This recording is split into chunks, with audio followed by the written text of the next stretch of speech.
Hello and welcome. This is Grant Hughes of Grant Hughes Investigates on YouTube. This channel evaluates all aspects of true crime. As you are aware, videos and live streams in this genre often discuss elements of crime that may be disturbing to some viewers. If necessary, take the precautions needed to avoid these feelings. Factual information related to cases is the key to fostering rational true crime discussions. Fortunately, you will find that here. Please hit the like button only once, share the video, and subscribe if you like my content. Thank you very much for watching.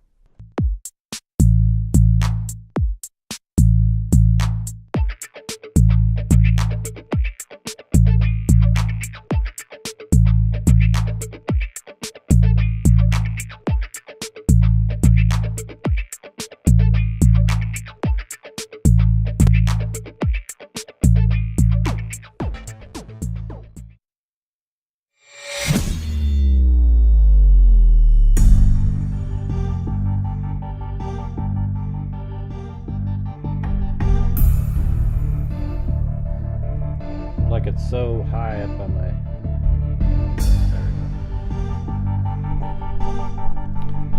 What's going on, freaks?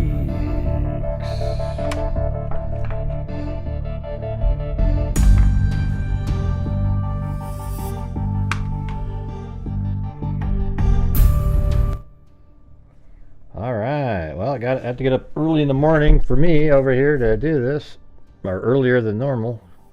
Because I was up till, I don't know, 12 something, trying to get the next day for the Delphi trial up and running. But today we're going to have Stephan Sterns doing his plea hearing. And we covered the Sterns case from start to, well, I guess now it's going to be finished. There just isn't a lot going on in these prior months other than just sort of court check-in hearings and whatnot. Hey, thank you so much, Lynette Eades.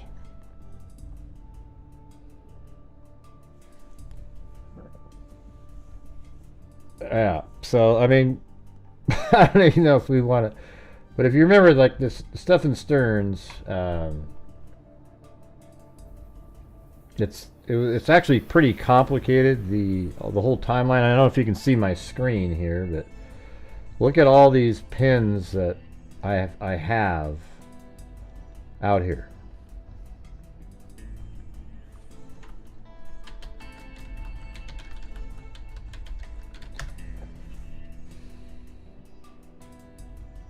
Here, just a second.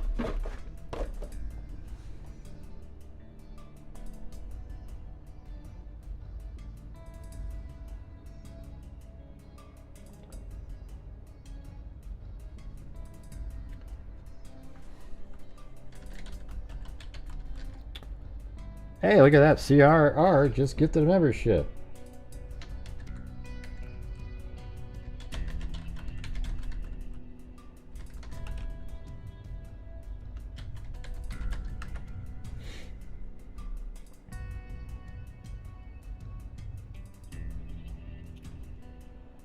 All right.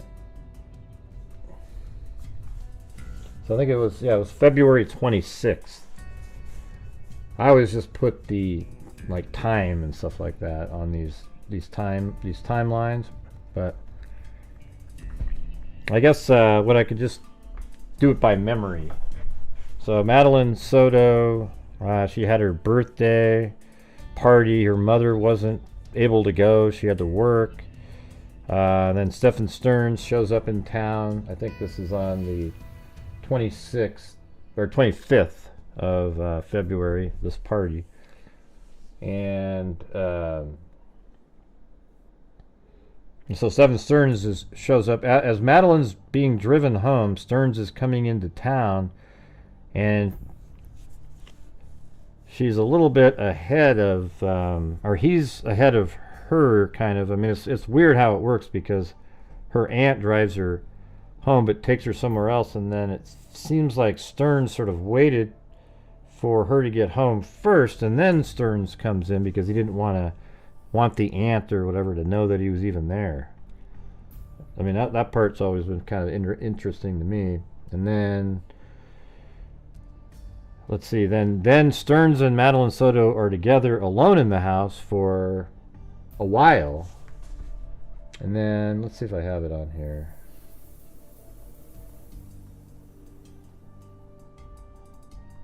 Man, this is just, I forgot how complicated this is.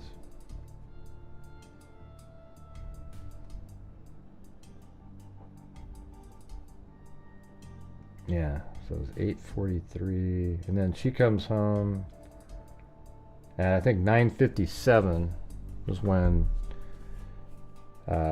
Jennifer Soto, the mother, comes home, and then they're together all in the house, and then she needs a night's sleep because she wasn't feeling good or whatever, and so she let Stephan Sterns and Madeline Soto sleep upstairs together. Now, a lot of people out there think that Jennifer Soto is actually part of what happened, but a lot of the law enforcement does not believe that at all.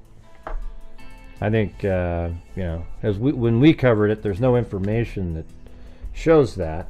Now, you might think it's crazy, I mean, it is kind of not the smartest thing in the world, to be honest with you, to let I mean, they've been together for a long time. For Jennifer Soto, it seemed like a rational thing to do, but there's also indications that she didn't really trust the situation, so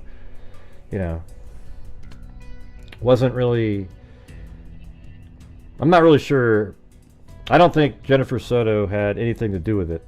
I just think that Stephan Sterns is a monster who preyed on, and these predators, like Stephan Sterns, they actually groom the mother and the child. So he made it seem like it was okay and all this stuff, and obviously Jennifer Soto isn't one of the brightest bulbs out there. But anyways, then I'm just kind of roughly saying it. And then in the morning time, well, there's one interesting element. He's on a website at 11:47, and that website is really used by predators a lot. And I kind of wonder if he was using it to take photographs of Madeline and then sharing with other people. And then in the morning time, he got up and he started, it was really crazy because he, I think he only left the house at like 9 something, but he put Madeline in the vehicle at some point, like during the night. He must have put Madeline in his car, because he was driving around with her propped up like Weekend at Bernie's. I mean, it's absolutely nuts. I mean, he was driving around, and then he came back home one time, even with her in the vehicle still. It's just absolutely disgusting. Then he eventually goes to a parking lot of a corporate hotel parking lot, and then he switched her body from the front seat to the back seat, and then that's when he went home, and he's just chilling out with Jennifer at the house, and then Jennifer has I believe a doctor's appointment, and I mean, it's really a complicated timeline of them driving past each other. I have it all on here, back and forth, and eventually when Jennifer Soto, before she gets home from her doctor's appointment, I think, he takes off. Or wait, no, he was supposed to take her to the doctor. No, wait, he was going to help her. He was going to pick her up at the school.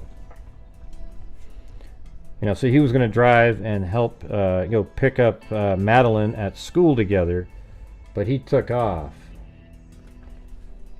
And let's see, what time is that?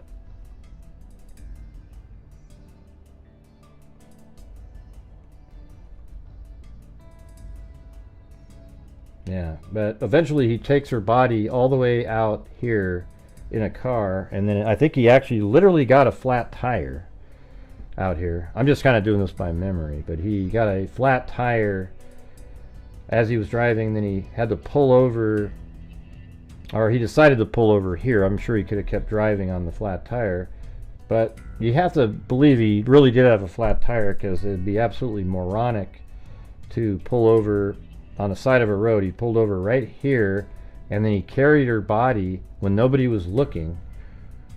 If you go down to the street view here,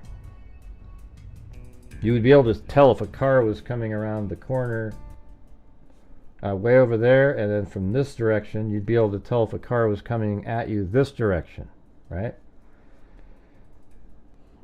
Hey Gray, anxious to see if judge approves the plea deal. Yeah, I wonder what that's going to be. I mean, this isn't like the... I mean, so does that mean the prosecution has agreed to do the plea deal? Because I think judges are just sort of required to go with what prosecutors say, I mean, in general, unless it's egregious or something. But anyways, he took her body, waited when there was no car, and then went across and set up the vehicle like he had a flat tire, right? And then he went across over here and then put her body basically, well, you can see there's an actual cross, or sort of a memorial put back there. That's where she was found, right between, I think, the second opening there. So she was right there. Yeah, she was found right in between here. And so Stephan Sterns went back there and he kind of covered her up. And a sheriff, I think, put out the image accidentally. I mean, it was just crazy. And that guy's he's gotten in trouble since then. And then he drove home. And then he came home, and in the meantime, Jennifer's been sort of over there waiting for, went to go pick up Jennifer at the school, and Stephan Sterns had gone home, I think, at that time. He just missed her leaving, and then eventually she ends up calling him and saying, "Hey, I can't find Madeline." And then, that sort of starts the process of everybody, him pretending that he's looking for her. I mean, he's on body camera footage, just sitting there, just, when you look at that body camera footage, you wouldn't know that he had killed somebody. I don't care what these body language, oh, well, look at that, he blinked with his left eye, therefore he was... You couldn't tell he did a damn thing. He wasn't a, quote, sorry to say it, he wasn't Chris Watts. Remember Chris Watts? I mean, this is funny. Remember Chris Watts when he was watching the surveillance footage of himself, basically, in that neighbor's house? I mean, my God. That guy, it was just the craziest looking thing I've ever seen. He looked like he was about to pass out. Yeah, we don't talk about Chris Watson here, other than something like that. I think the only on Madeline's side that's going to give the impact statement is the... I'm sure the mother's going to give an impact statement.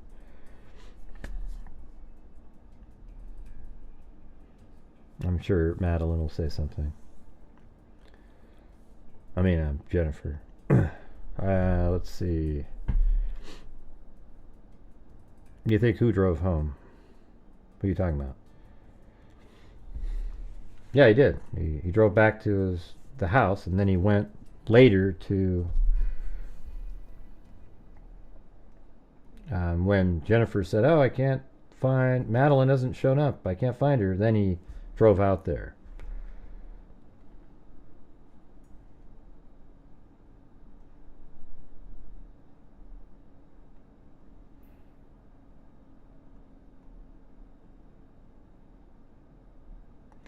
Let's see.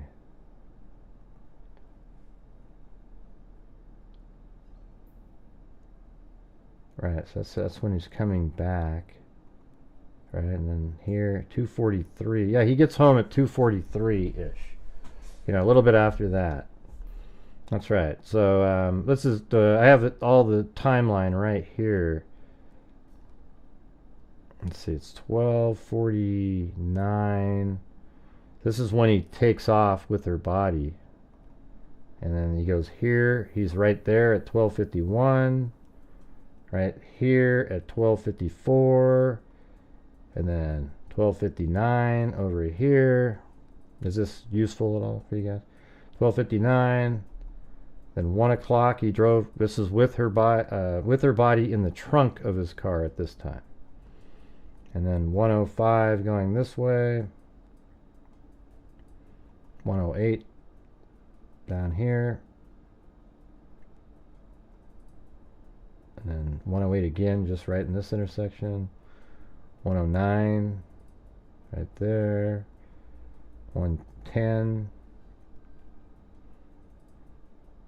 1:13. What do you mean, did he drive home? I don't know. When you say that, I don't know what that means.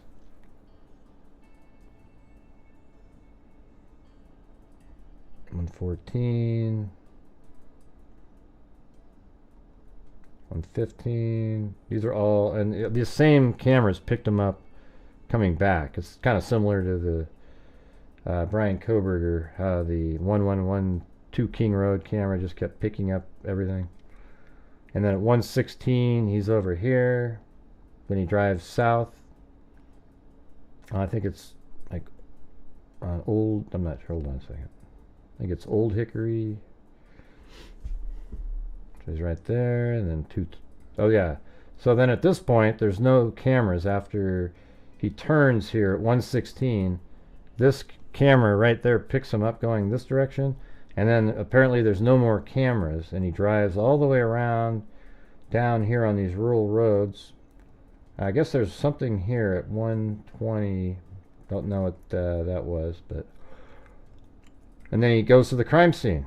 And then he puts her body there, and then he's back right up here at 2:11. So you have a pretty good time frame of, you know, I think he's at the crime scene for, let's see how many miles that was. It's like 8 miles from there. So he probably got to the crime scene at around 1:30.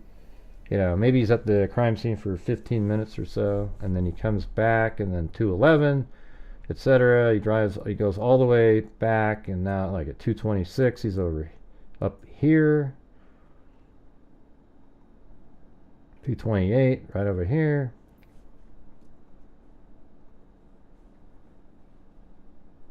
2:29. And then 2:38, he's all the way over here. I mean, they have him just absolutely dialed in on everything.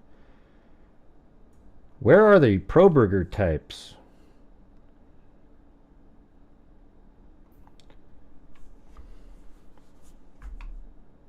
And then he makes it back into, there's this camera on the, like kind of the back exit of the complex. I mean, he did a lot of like really stupid things in there.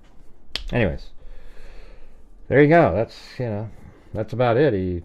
And I mean, years and years of abuse, taking photographs. He said he didn't start it. Jeez, what a tool.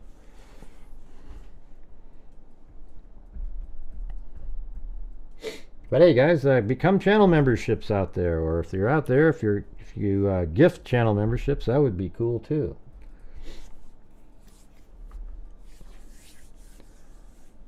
Mass surveillance now. Yeah, I think that, well, I think it's great to have as many surveillance cameras all over the place. If you notice, they don't use them until they're needed for something. You know, like, you wouldn't even have known about any of the ones in the Idaho case, except after a homicide took place, they went to canvass the area and got them. That's it.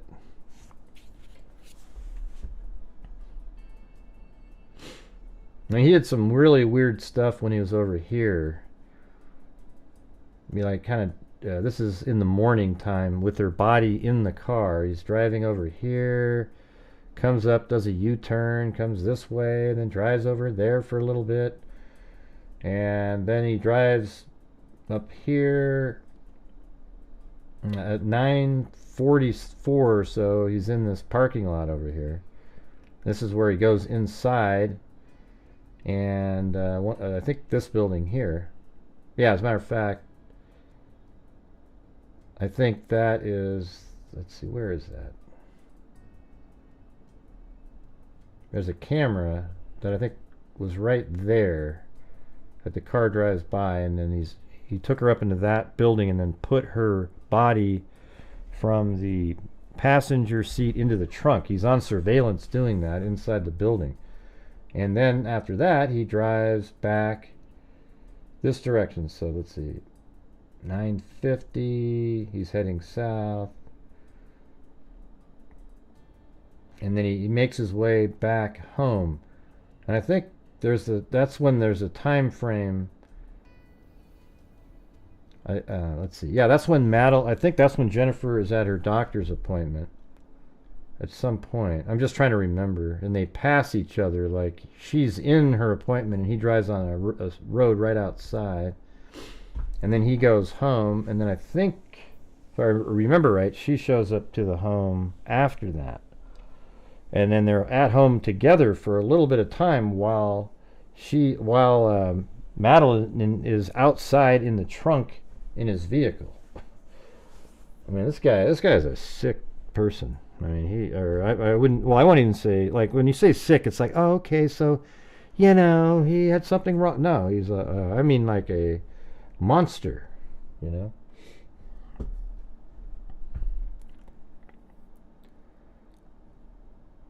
Hey, thanks, Sandra Dieterman, for gifting a membership, and Ted Bundy. Man, you're in trouble when a serial killer is one of the few people that's even supporting your channel anymore. So you got like a serial killer, Ted Bundy. Yeah, no, I mean, so I actually think that Madeline was probably in his trunk at, like, I don't know. Do you guys think she was put in the front seat and just kind of bent over early in the morning, maybe covered with something? Because when he started driving around, he propped her up. He said that he drove her to school, and she didn't want to, he was like, oh, I'll take her to McDonald's, but she didn't want to go to the McDonald's. So then he drove up towards the school, and then he went, oh, crap, I forgot my key fob, or whatever, the key to open up the gate to their apartment. So he drove all the way back home with her still propped up in the car. And that's one of those things that's really odd. Like, why did he do that? Nobody knows. He goes to the house, and that's when Jennifer is still kind of sleeping, and he goes, hey, I just took the dog for a walk or something, put the leash in there. Or no, the dog needed to go to the bathroom, so he said, oh, I'll do it. And he had grabbed the leash. Now, did he use the leash prior to that to strangle her or something? I mean, I don't know why he went back home at that point. That's the weird thing. I guess because then he drove back out again.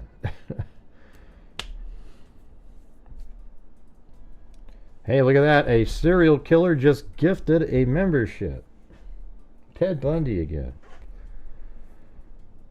I don't know. He doesn't seem like an absolute idiot. I mean, I don't know. Just some of the stuff he talks about. But yeah, I mean, I think he's similar actually to Brian Koberger. Just this crazy, a little smart kind of, but also maybe even dumb on the side. Don't really know I'm just trying to picture their mentality. They just seem kind of like, can you even picture him laughing or anything at something?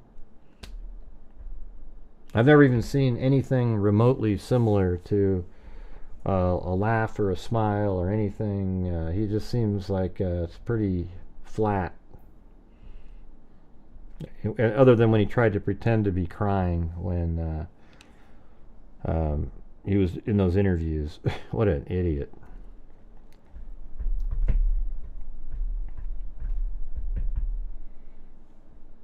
I think this starts in 35 minutes.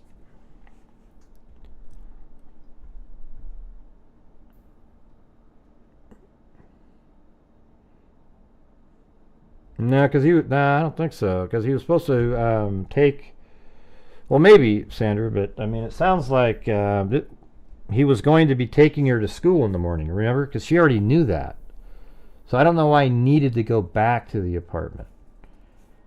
Maybe he was trying to explain why he went so early or something.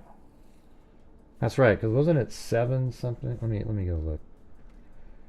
I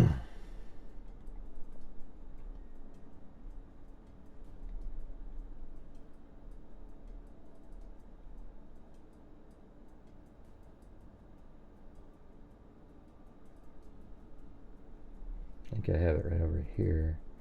Yeah, 7:40 he exits. So maybe you're right on that. Because that was way too early to take her to school, but he was probably antsy to get her body out of there. And then he was like, oh shit, she's gonna go, what are you doing? So then he comes home and makes it seem to her like that's when, although doesn't he tell her, no, that was later in a text where he told her that she didn't want to eat McDonald's. Yeah, that's pretty, yeah, maybe you're right about that, Sandra. Yeah, so he leaves at 7:40, and then let's see, 7:40 he exits, and then he actually comes back home again, and leaves again at 8:31 with her in the vehicle. And then let's see, over here would be where he may have came in. Let's see. Yeah, so 8:19 he enters back in. Okay. So that's interesting. So he leaves at 7:40. He goes near the school over there. And it doesn't go to McDonald's, but it says he was going to go to McDonald's. And then he came back at 8:19 through the front gate here. And then obviously took a left probably right there, or I guess he could have taken a right and went around this way. Don't really know. But he gets back to the house here, but he's only there for just a short amount of time. Yeah, that's interesting. Because at 8:31 he's exiting again. So let's see. He comes over here. That's pretty. I forgot how tight this stuff is. So 8:19 and then 8:31 he's leaving. So from here it probably takes 2 minutes to get to the house. So he gets at the house at 8:21 or 8:21, goes in, and he's only in the house for like 7 minutes or something. Or maybe 10 at the most. So he's in the house, and then from there he comes out and he exits through the back, leaving at 8:31. So there's only 12 minutes to play with there. So let's say you have 2 minutes, 3 minutes, 2 minutes to get there, 1 minute out the back because it's closer. So 9 minutes inside that house. So he goes in there really quick, and maybe he's just like, I wonder what he said really. Okay, I'm taking her to school now, or she probably didn't realize he hadn't left yet, I'm thinking. And she thought Madeline was there playing in the kitchen, or not playing, in the kitchen eating or doing something. Yeah, I don't think the mom knew everything. I think she was also groomed by, I think she had she was suspicious of things, but thought, okay, I shouldn't be suspicious. This guy's a guy that's been, around. He loves all of us, and I think Stephan Sterns. If Stephan Sterns today says that that Jennifer had absolutely nothing to do with it, would you believe him? Because what would he gain from saying that? Nothing.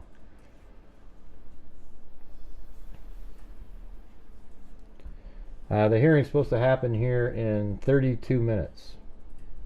31 minutes.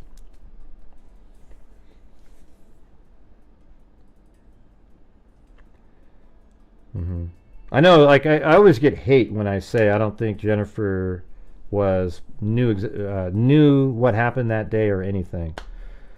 You know, it just sucks because I've actually looked into it and see how these predators work, and they groom the mother and the child, and yeah, it seems absolutely idiotic and everything to allow, and you know, it is stupid to let a girl sleep with an adult, but at the same time, if you're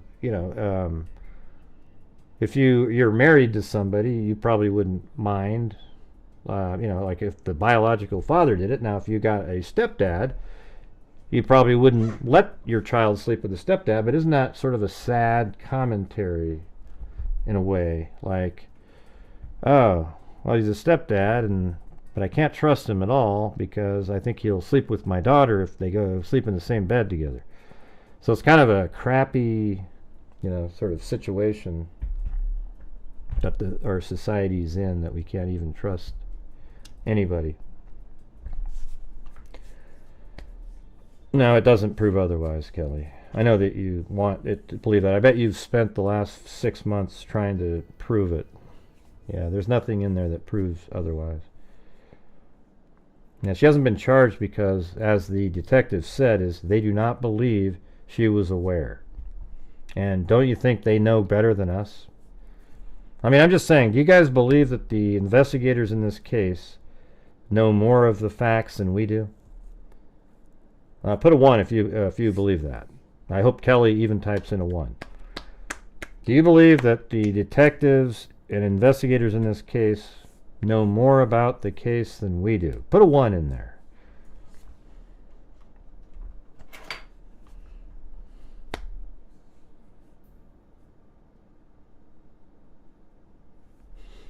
I guess not. You guys are... I mean, we also have these massive delays now. Right. So, when the investigator says that they do not believe that Jennifer Soto was aware of what was going on, what are we supposed to do with that information? No, it's not my opinion. It's truth, Kelly. That's what law enforcement said. So your opinion is different because you want there to be something else to keep attacking. So here's what the deal is. There's these people out there that want to go after Jennifer because, oh man, they arrested Stephan too quick, right? And so now he's pleading guilty. So what do we do now with this case? Ooh, we can go after Jennifer for years and years and years. So let me just say today, and I'm not saying it's not possible that we'll find something out later, but at this point, once law enforcement says that she was not aware, and they do not believe she is, that means they've investigated it thoroughly by reading text messages. They know what everything means, the order of things. That means that they don't know. I mean, they do know in their minds that she didn't know. So I don't know what else to say other than that's what they have in their information. I'm just saying. We can all sit here all day long and go, oh, yeah. But what information do you have that's better than what law enforcement has? I'm sure they were very suspicious. You could tell they were. But after they thoroughly investigated at that time, they didn't find that there was that she knew. Now, maybe something will change later. I don't know. I mean, I interviewed a bunch of different people. I even interviewed the ex-girlfriend of Stephan Sterns, who, she said that, he told her about it, and she thought that was weird that, he'd come out of the bathroom naked and go, oh, oops, I thought you guys were in front of Madeline and Jennifer. He told her those stories.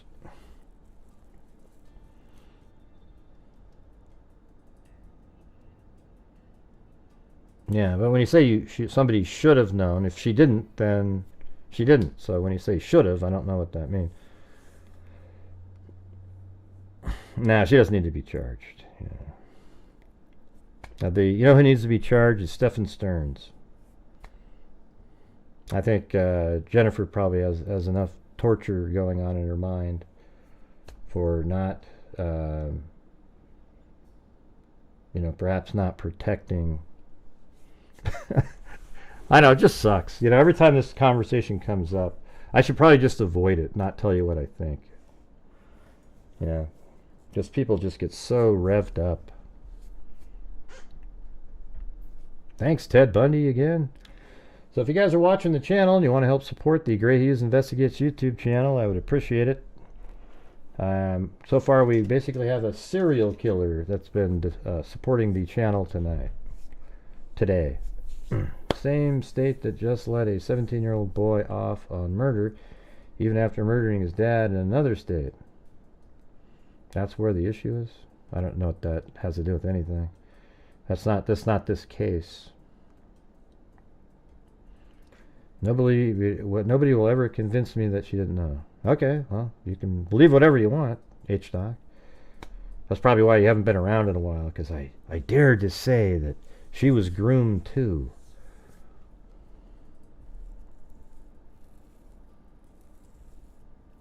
She's a horrible human being. Jesus. My God. Yeah, she was completely out of it.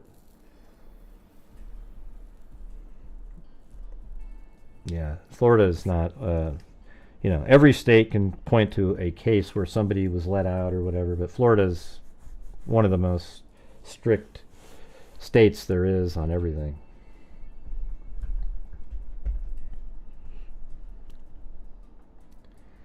This is why no one wants to listen. Why is that? See, look at that. This is why no one wants to listen to you. Ooh. You know what? Get the hell out of here. Man. Why can't I just tell you? I looked it up. These predators groomed the mother and the child, and Stephan Sterns was always around, and he groomed Maddie to make everything seem like it was normal. And so Jennifer, even though she might have been suspicious, was like, well, Madeline is saying this, and she's not really the smartest person in the world. Yeah, the Woody Allen comment just means that she was worried about it, but she thought she was being paranoid and didn't want to, I bet you a lot of parents, if they have let's say a stepdad or something like that, and then have a young, beautiful child, might be going, God, I wonder if someday, it might cross your mind or something. I don't know. Yeah. I'm just wondering why that can't be a reality. Why does it have to be? I mean, have you guys spent all these months just sitting there wringing your hands about... well, I haven't seen you, H-Doc, for a long time. I haven't seen you comment or anything.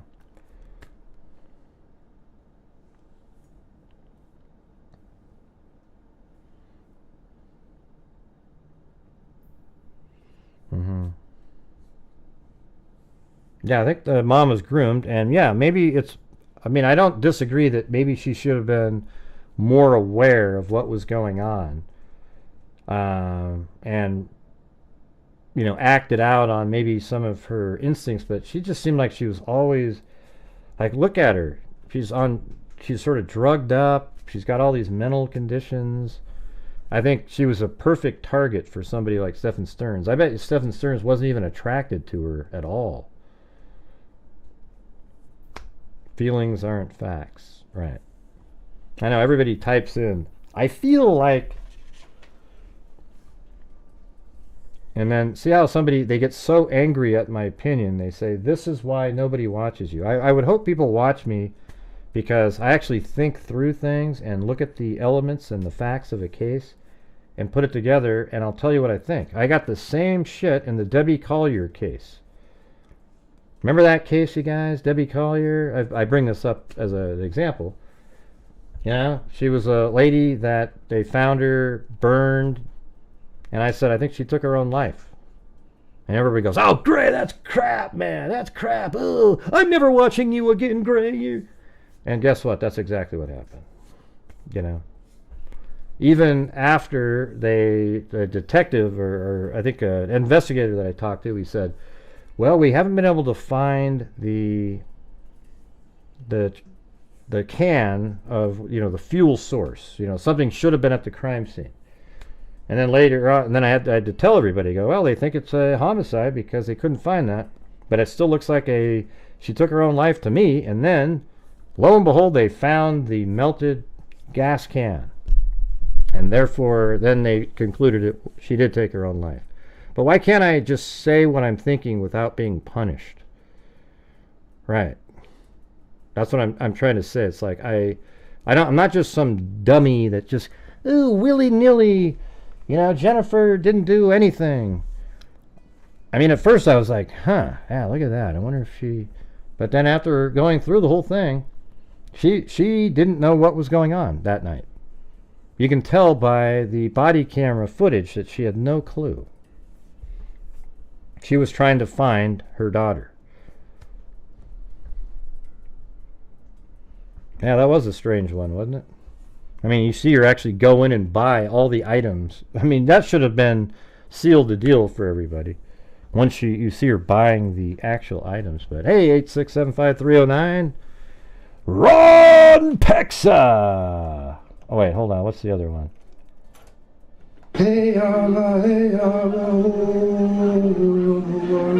And all right. All right. That's all for 8675309 right there. All right.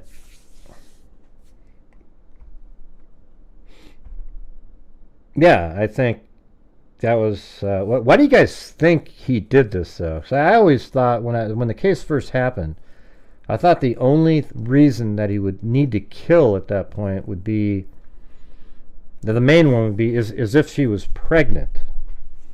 You know, if somehow he thought she was pregnant, maybe. If she had missed a cycle and he knew it, so he's like, oh, I can't risk this, because that's the only time where he could just deny it. All other times he go, oh, I didn't do it. But if she had a child or was pregnant, they could test the fetus and determine that he's the father. Oh man, he's toast at that point. So maybe he didn't want to risk that, or she was getting older and, you know, fighting back a little bit more verbally, and he's thinking, oh man, she's going to say something. I mean, what do you guys think? Yeah, the tell, that's what Lisa just typed in. Yeah, maybe tell somebody. Yeah, that's what I just said. That was the second option. I guess you guys are on a delay, so. Nah, I don't think it was jealous rage. He's not jealous of her.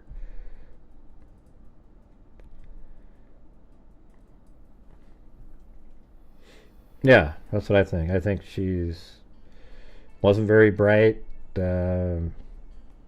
don't know about the lazy part. I just think she just wasn't very bright and was on, you know, medications and just drugged out. Perfect target for a guy like Stephan Sterns.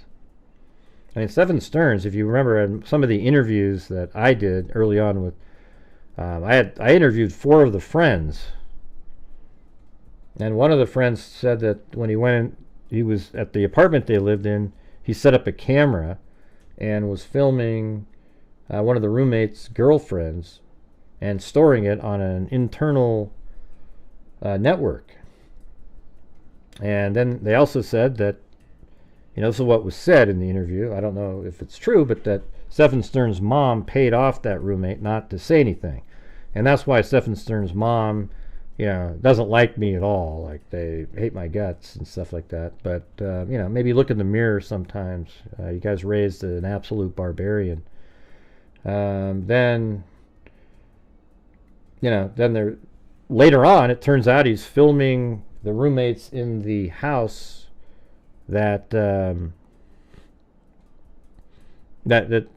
Jennifer lives in. Like, he's literally filming one of the roommates in there, in the apartment, doing the exact same thing. Maybe I should do a poll. Hold on that other one. Let's see. Why did Stephan kill.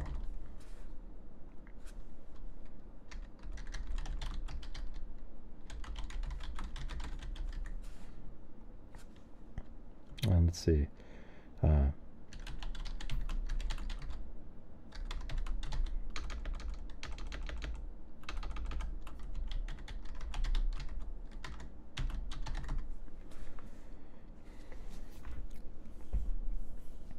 There you go, right there.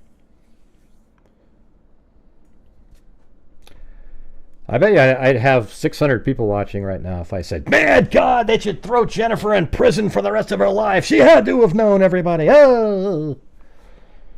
Man, just one of these days I'm going to have to sell my soul and say what everybody wants me to say so that I can get more people watching. Hey, thanks, Chicken Wing 19. Love you, freaks. Love you too, Chicken Wings.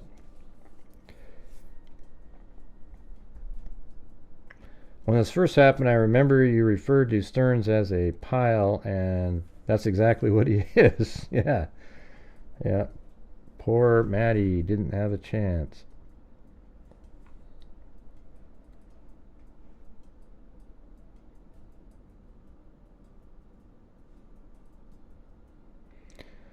Yeah, I don't think that's, you know, he didn't care. He wouldn't have killed her because she had a crush on some other boy. It just seems that doesn't make sense.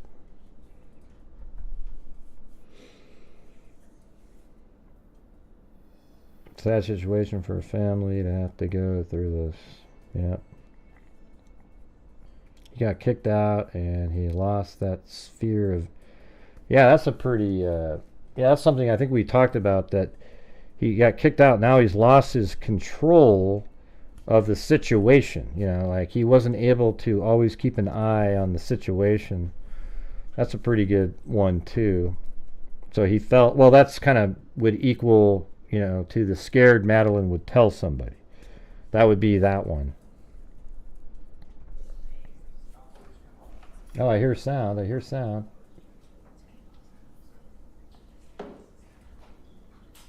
Which one am I hearing sound of? It's not that one. I think it's Court TV. Alright, maybe we'll have to do that one. 12 minutes away. Ew, this is crazy. Yeah, I think Stephan Sterns might be part of a larger ring of some sort. And I think that's why he was on Telegram at 11 something at night, 11:47. I don't remember the exact time, but 11:49 maybe.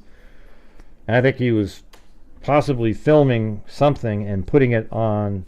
Now I wonder if him killing her was part of what he put on Telegram. That's something I've thought about. That would probably sell for quite a bit of money. I believe there are other victims of Stephan Sterns out there. That'd be crazy. I mean, wouldn't be shocking, but it'd be, nobody's heard of anything like that.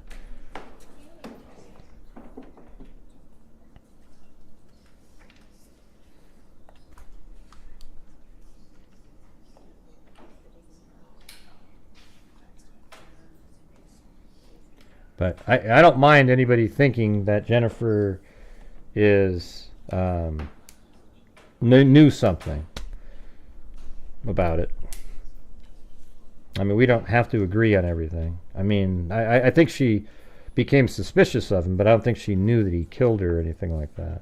And I don't know if she knew that they were sexually, like he was assaulting her at night. And actually, I don't think Madeline knew some of the times, because he would drug her and, you know, different things like that. Hey, thanks for gifting a membership, Greg King.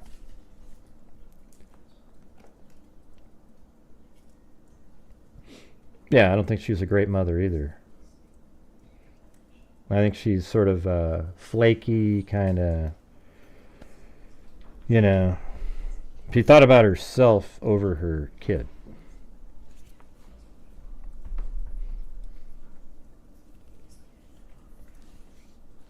I think you're always a mother, even if you had a child die. I don't think you just all of a sudden say, well, you're not a mom anymore. That's kind of evil, you know, sort of a mean thing to say.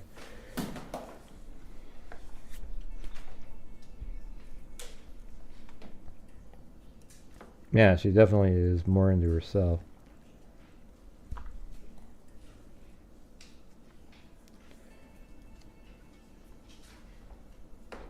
How can you tell she's a no-show for the hearing? Are you sitting there, Marilise?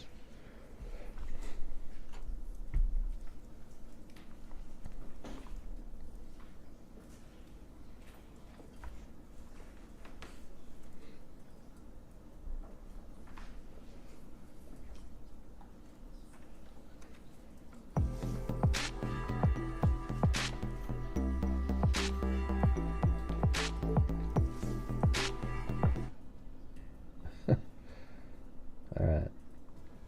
Maybe this will be a good one. Law and crime. I have two of them.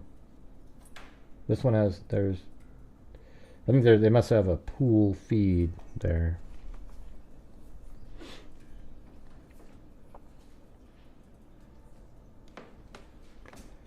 Maddie knew even being drugged, she drew pictures of it in her journal. Yeah, I'm saying I didn't say she didn't know. I said that she probably wasn't aware of every, you know, all of the incidents.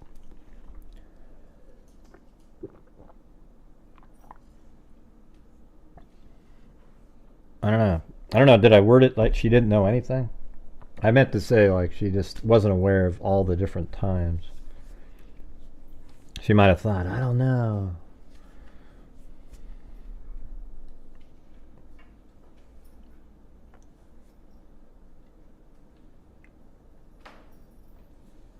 Yeah, it is. It's rude to say that a mother isn't a mother anymore if their child dies. You know, that's ridiculous. I mean, I would think I would still call Madison Mogan's mom a mom. You know, she was the mom of Madison Mogan. She doesn't have any other kids. You know, she's a mother that lost a child. There you go. It's kind of mean to actually say otherwise. Now you are, Kelly. You're one of the rudest people I've ever seen in my life. That's why you know, it's embarrassing, your comments. Hello, KMTX.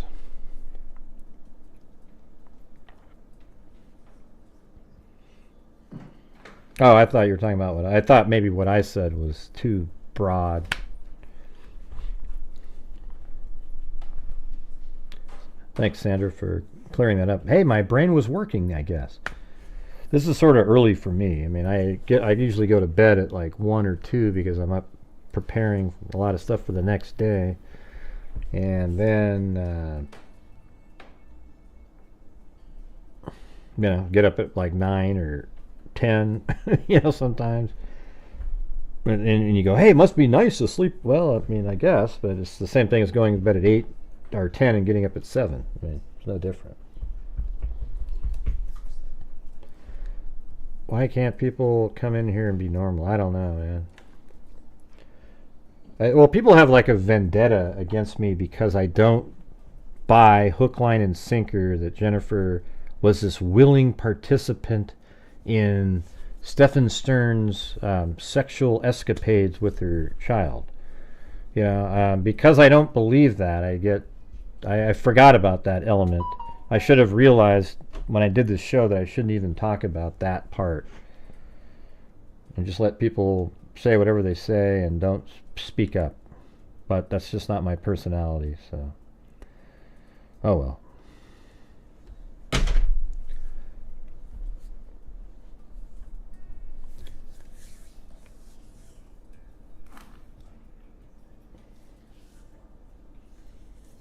Alright, well, there's the camera.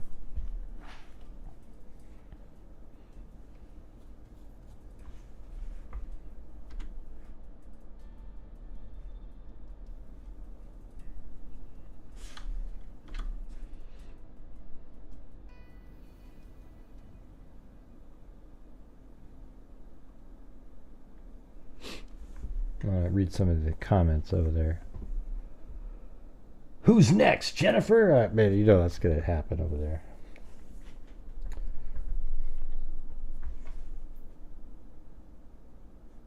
I think they have the audio off there.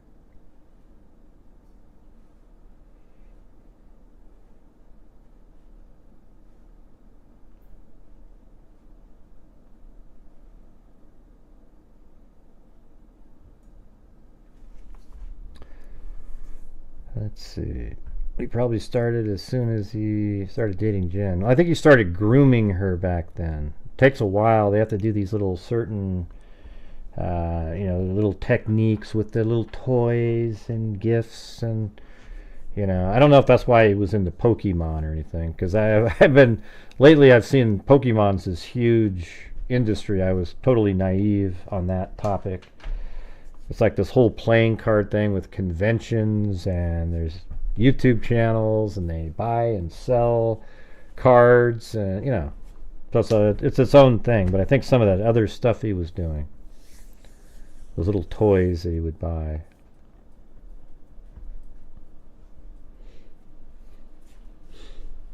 So any moment now we'll see possibly the conclusion. What do you guys think? Let me do a poll on that one. And you guys can do a super chat and put a poll question in yourself.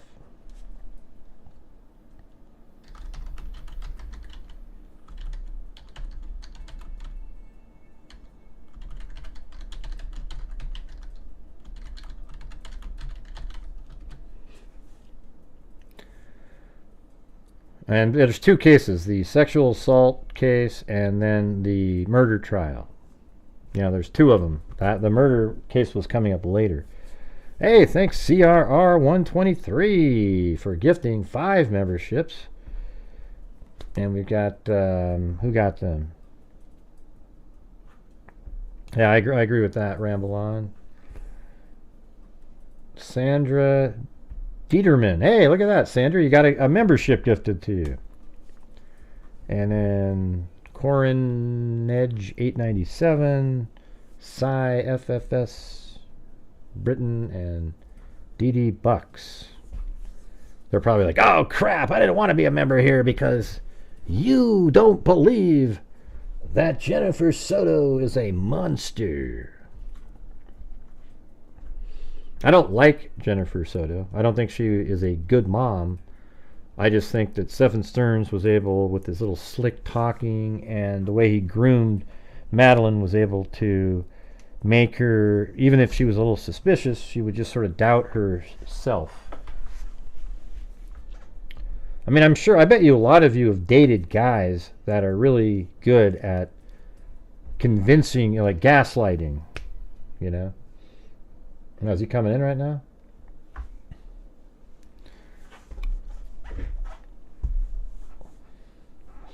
And if you have your own poll question, just throw it in a super chat, and we'll put it up on as a poll. Look at that. Ted Bundy just bought a membership for Toy Airy. I remember you from a million years ago.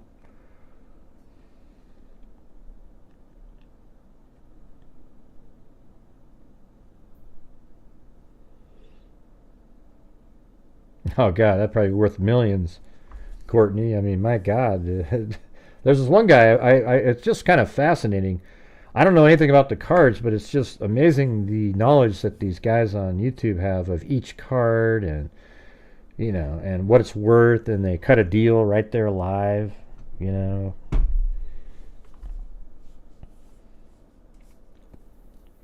Central Florida, hope we don't lose power or internet. Oh, that would suck, wouldn't it? Well, I'm the judge, and I'm going to... It cuts out. Well, I think it's also good that those pictures aren't put out to the public, don't you think? Or that anybody gets to see, especially this assault, sexual exploitation, or whatever it was, trial. I mean, just settle that one. There's no reason that pictures need to be put up on the screen. And thanks, Whiskey Boots. And then Tumbleweed said, thanks, Ray, for coverage and analysis. Have you noticed that the Proburgers are rather quiet these days? Well, they should be quiet. Man, they should have been quiet a long time ago. Maybe they'll shift over to this case. But maybe this one's just too much for them. Except the same people showed up in the Delphi case, and that was, again, 2 kids that were, in that one, 2 kids were killed. But we had the same sort of moronic mentality in that one. And I have been playing the Delphi case audio of each day of the trial because there's a, well, not, there's a transcript that came out. And I'm playing each day's transcript using text-to-speech, and it's pretty good. I mean, it really is easy to follow along. It's just one voice, but where's the audio on this? Is there? I guess none of them have audio. Oh, there he is. Oh, boy. Look at that.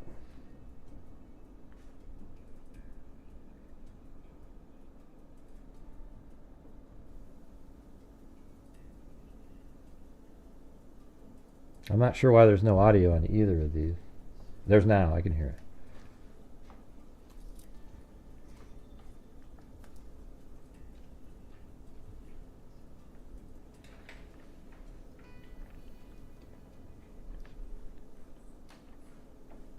Versus Stephan Michael Sterns, I'll turn it up. 2024 CF 123 2024 CF 632. Beginning with the state, please. Danielle Pennell. William J. State. On behalf of the defense. Alicia Smith. Beth Borden. Peter Mills. Alex Johnson. Please walk behind me via.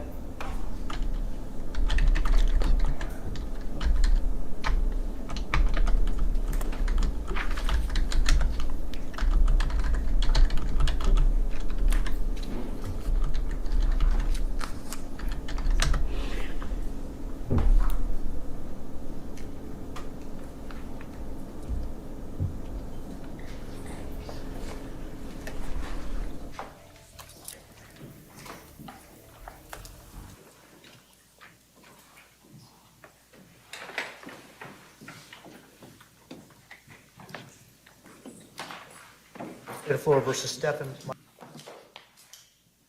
Michael Sterns, 2024 CF 123 2024 CF 632. Appearances for the record, beginning with the state, please. Danielle Pennell. William J. State. On behalf of the defense. Alicia Smith. Beth Borden.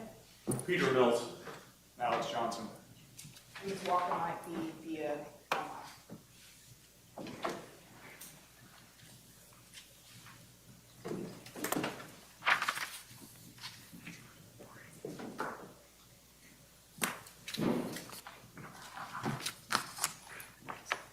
It only comes out of one side.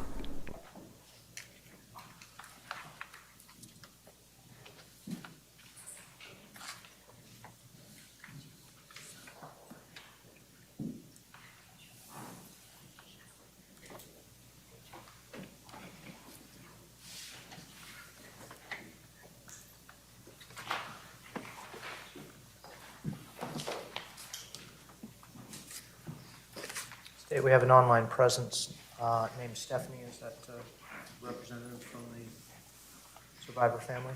Yes, Your Honor.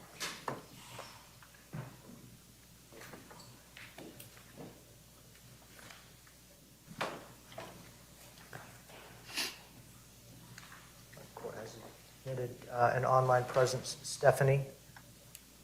Also admitting. Court has received 2 plea forms, one for each of the cases. CF 1293, 2024, CF 632. The court has also received an addendum to the plea form. Ms. Borden, Ms. Smith, do you wish to walk me through the terms of the agreement? Yes, Judge. In exchange, Mr. Sterns will be entering a plea, and the 693 case, the counts 1 through 20, the state will be under counsel on all process 21 through 60. It's going to run concurrently with the 1293 case and adjudication appeal SCE live concurrent, and then additionally on the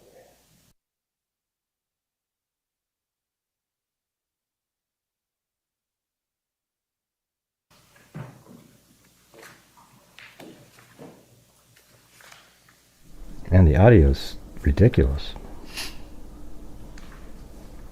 That's on their end, though. So quiet. Court has received 2 plea forms, one for each of the cases, CF 1293, 2024, CF 632. Court has also received an addendum to the plea form.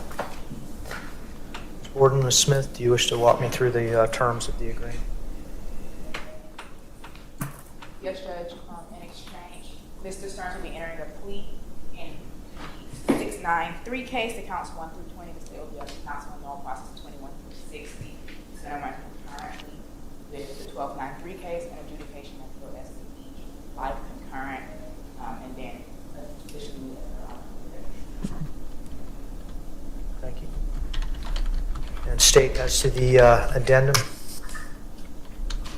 I'm going to ask the folks that have joined us remotely to please mute their microphones.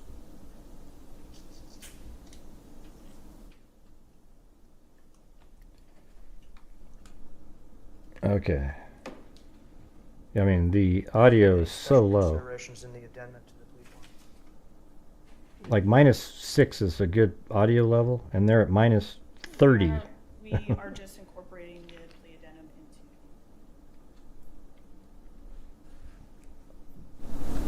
into. So how's this right here?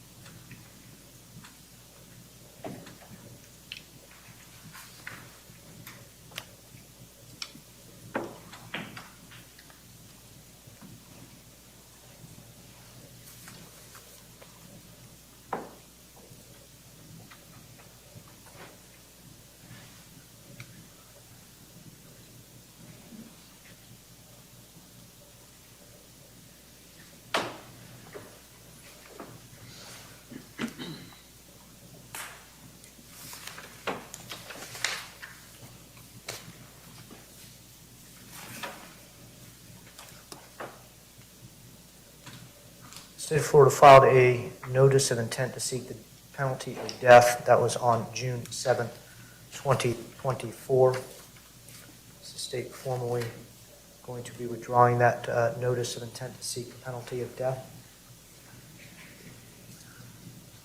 After the acceptance of the plea and pronouncement of sentence, yes. Thank you. Should that announcement be made by the state of Florida, the proposed sentence will be the maximum sentence allowed by law? Yes.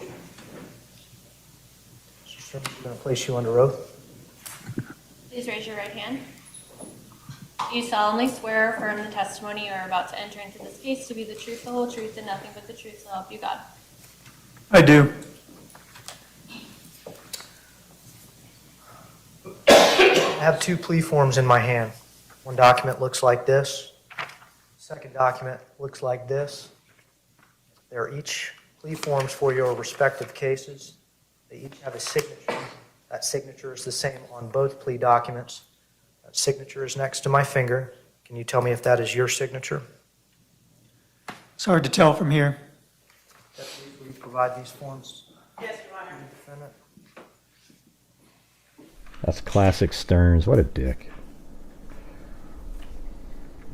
Yes, it is.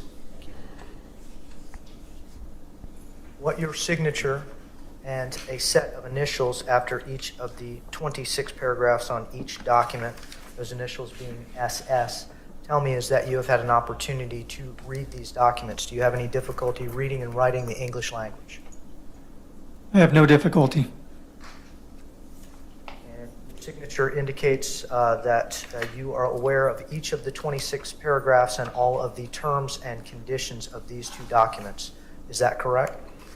That is correct. I have a secondary document. It is an addendum to the plea form. That document is 4 pages long. It appears to have the same initials on the bottom of each of the pages, as well as a signature at the conclusion of the case along with your attorney, Ms. Borden and Ms. Smith. I'm going to ask the deputies to please provide this document to you, and I'm going to ask you to verify that this is your signature. Yes, Your Honor.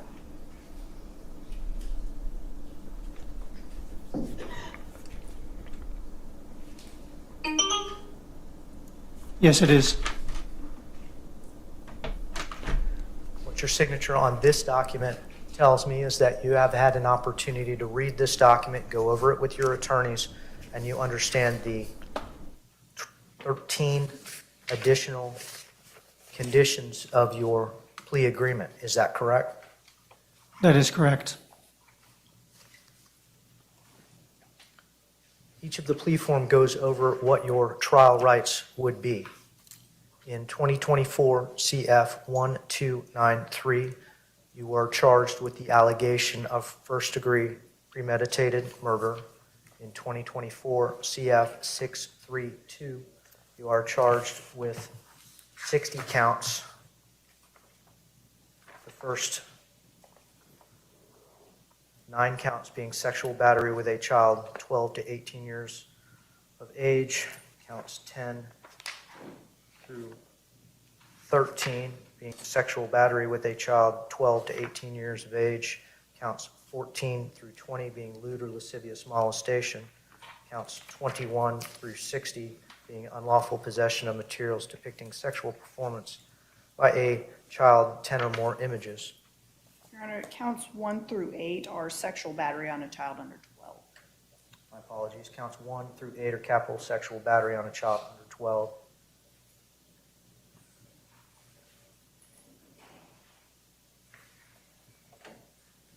The plea form contemplates in 2024 CF 1293 1 count of murder, first degree, capital offense. Plea form on 24 CF 632 contemplates counts 1 through 8, 9 through 13, 14 through 20.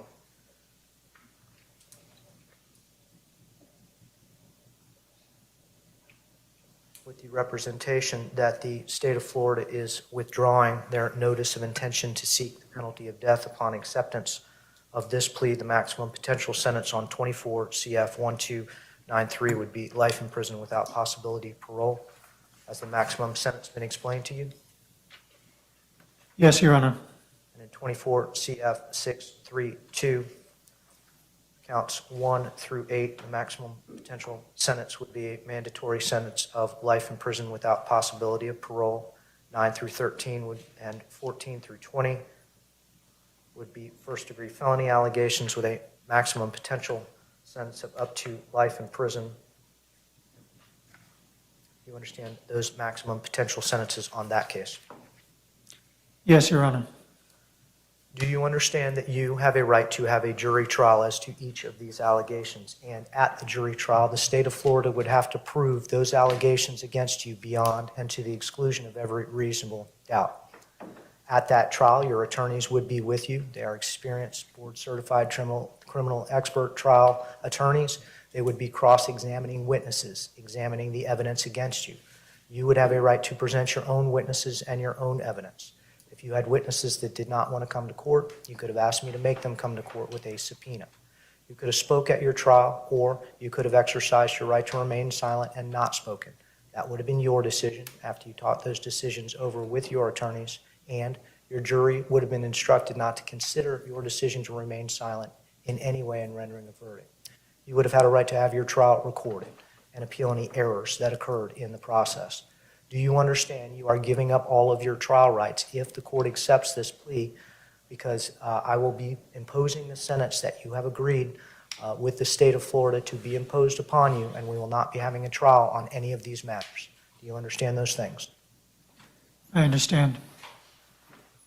And, Your Honor, just for record purposes, counts 9 through 13 are first-degree felonies punishable by life, as the court indicated. Count 14 through 20 are actually life felonies.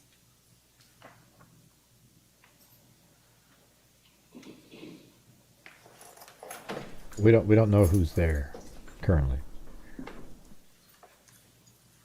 These are life felonies with a minimum mandatory of 25 years.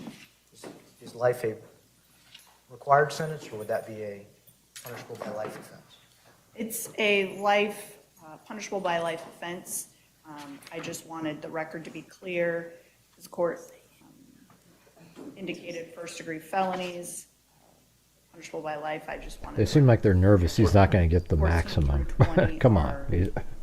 life felonies with 25 years minimum. This judge is going to give him the highest. He's going to get the. He's never getting out of Plea form prison. indicates that these are first-degree felonies. These are actually either capital offenses or punishable by life offenses. Do you understand that, Mr. Sterns? Yes, Your Honor.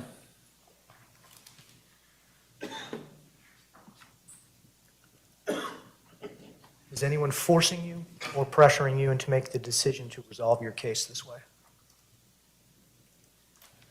No, Your Honor. Has anyone made you any other promises other than what has been presented to you as the agreed-upon sentence? No, Your Honor. Are you under the influence of any alcohol, drugs, or mental issues that cause you not to understand the decision that you are making? I wish. I am not. Do you understand if you are not a United States citizen, that entry of this plea would subject you to deportation proceedings? Yes. And if you ever before had been convicted of a sexually violent or a sexually motivated offense, entry of this plea would have subjected you to involuntary civil commitment at the conclusion of any incarcerative sentence. Do you understand that's the state of Florida law? Yes. Ms. Smith, do you have any competency concerns regarding Mr. Sterns' fitness to accept this plea agreement? No, Judge. Ms. Borden? No, Your Honor.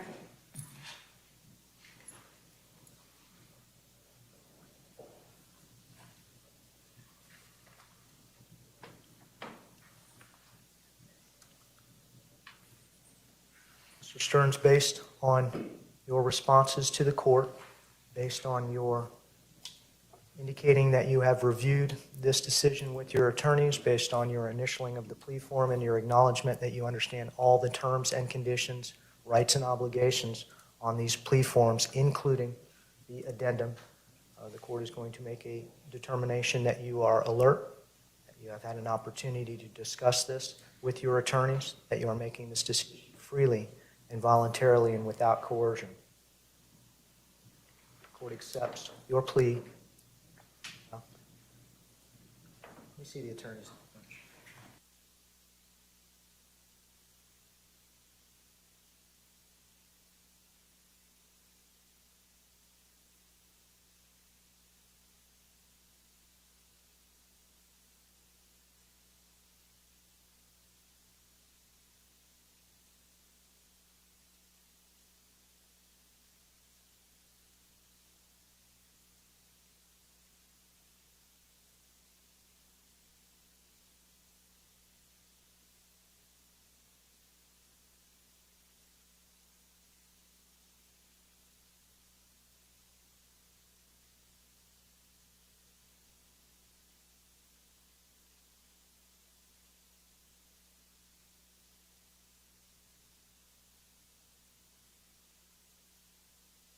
Well, let's see. Who do we see in there?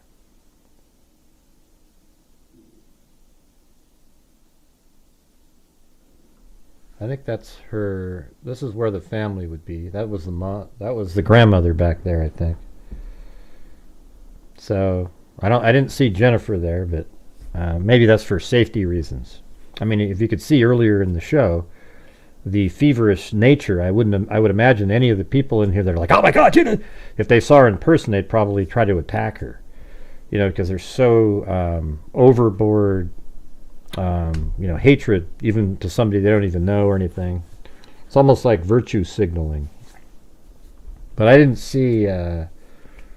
not see Jennifer in there. I saw the grandmother. And by the way, the audio here it's just messed up. It's only comes out of one side, and it's like minus 25 decibels. So you have to boost it 10 or 15 to get it to a reasonable level. But it's really easy to blow it out, because if it they even get close to the mic, bam, it shoots up 10 decibels right out the top. But how's the audio currently for you guys? And you guys, if you're out there, you want to support the channel, maybe get some channel memberships for some of these people. There's a lot of people in here that aren't channel members. That'd be a good time to gift some memberships for people. That's right, Paulette. Dangerous times. And by the way, I never realized how prevalent predators were until kind of like in the last 5 or 6 years. I mean, it's just unbelievable. These guys are a dime a dozen. There's so many of these.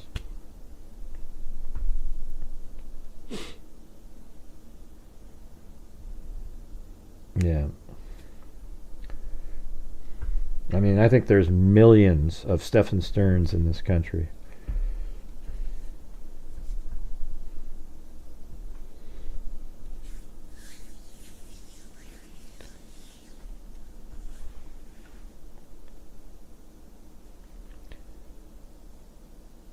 Yeah, so right now I have the audio boosted up 11 decibels.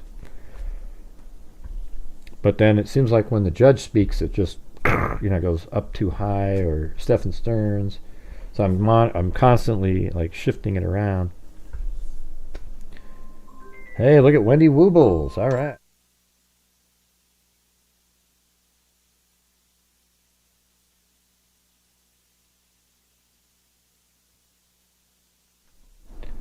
Potential spam.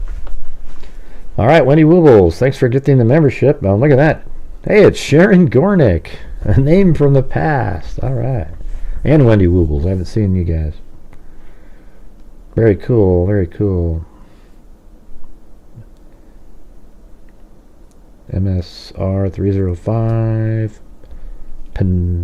Penelope Jones. I hear something. Thanks, Sharon. That was very kind. How are things going?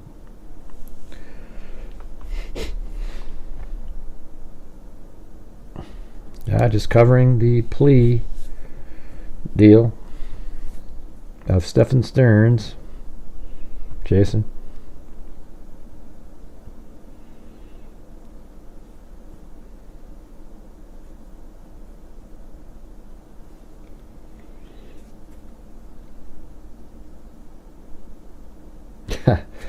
Just the fact that when the judge said, "Is this your signature?"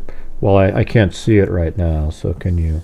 I mean, that's just Stephan Sterns, that whole, I'm not sure what you call that. It's just, yeah, of course he's looking at your, did you have a poll question? I didn't see one. Where's your poll, Whiskey Boots? I didn't see it.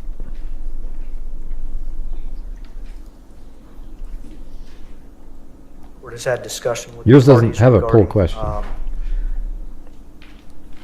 the plea of no contest as to 24 CF 1293, first degree premeditated murder of Madeline Soto. Mr. Sterns, how do you plea to first degree premeditated murder in 24 CF 1293? No contest. And as to counts 1 through 8, capital sexual battery of Madeline Soto while she was under the age of 12. I wouldn't accept that. Counts 9 through 13, sexual battery of Madeline Soto between the ages of 12 and 18. And counts 14 through 20, lewd or lascivious molestation. How do you plead? Guilty. Prior to sentencing, does the state care to offer any victim impact testimony?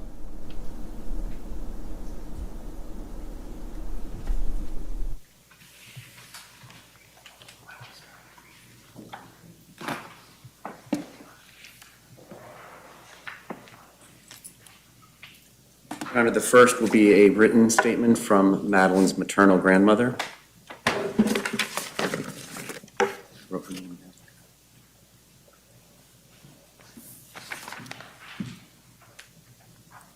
Yolanda Zambrano. Today I stand before you with a broken soul. I am Madeline's grandmother, but to her I was not grandma. Madeline always called me Mama. She decided that since she was little. And that's how I felt with her, like a second mother who loved her with all my heart. Madeline was a happy little girl. She loved going shopping with me. That excited her so much that it felt like everything around us turned into color. I remember her face lighting up when we went to the stores. Holding hands, laughing together in those moments, we connected, and I felt like she knew she was loved, protected, and valued. At night, we loved to play.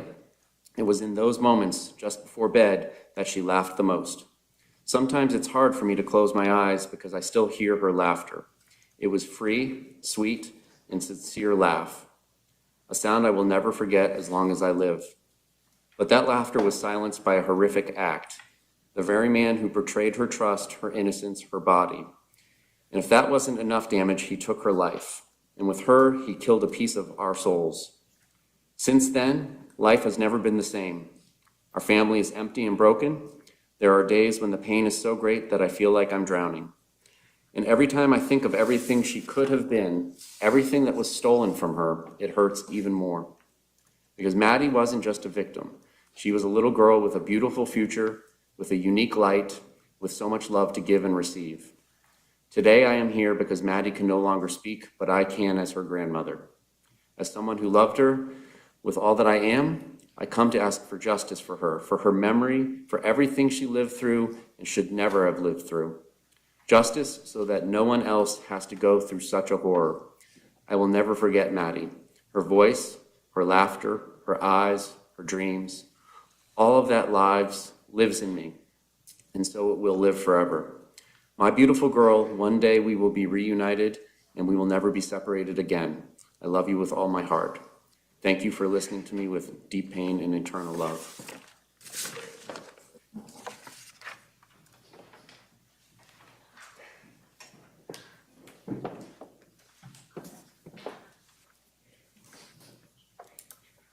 This is a statement from Angelica Negro Guerrero. My name is Angelica Negro Guerrero. I lived with Maddie and Jennifer in the same house for about 2.5 years. Today, I take the liberty of expressing myself not just as a roommate, but as part of the family, as Maddie told me several times. How can I explain how this tragedy has impacted my life? There are so many emotions. I am an immigrant and I have lived in this country for 4 years. I left my country, Venezuela, alone with just a suitcase in my hand in search of a better future. Venezuela has been going through the worst moment in history, run by people blinded by power and money, people who have stolen the future of so many. I've always been against injustice, abuse, corruption, and evil in general. I couldn't picture myself living in a country where I had to witness every single day how a small, corrupt group destroyed countless families and the beauty of my nation. And that's exactly why it has been so devastating for me to experience something so tragic, so close to me after coming here with a hope for a better life. I ended up living under the same roof with a man who took the life of a 13-year-old girl, and with that shattered an entire family. What is the point of having dreams, plans, and opportunities if there is no life? If there is so much evil in the world? How can I explain what I felt and how this has affected me, especially considering that this same man took nude photos of my body without my consent, violating my privacy? I felt invaded, outraged, degraded, anguished, and absolutely shattered. I constantly think that my life was in danger too. I could have died. I am also a victim. And the only reason I'm here to write this is because God is great and I know I'm under his protection. This has affected my emotional, physical, and financial stability. I haven't been able to live with strangers ever again.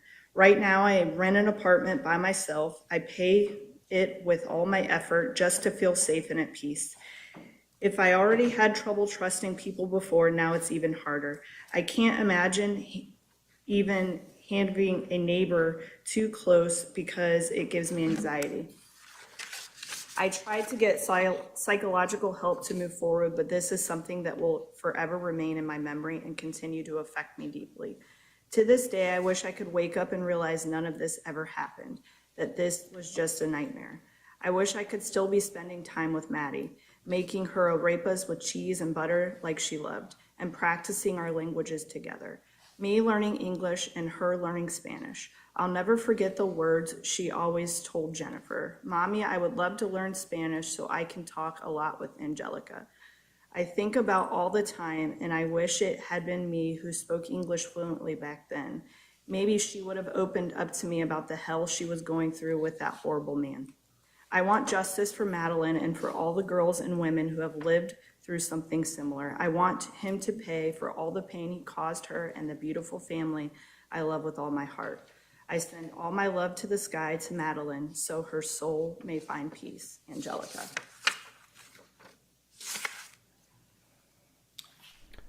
Yeah, she's another victim of Stephan Sterns. This is from Zemina Zambrano, a cousin to Maddie Soto. To the Honorable Court, we write this letter with broken hearts still aching from the devastating loss of our beloved Maddie Soto.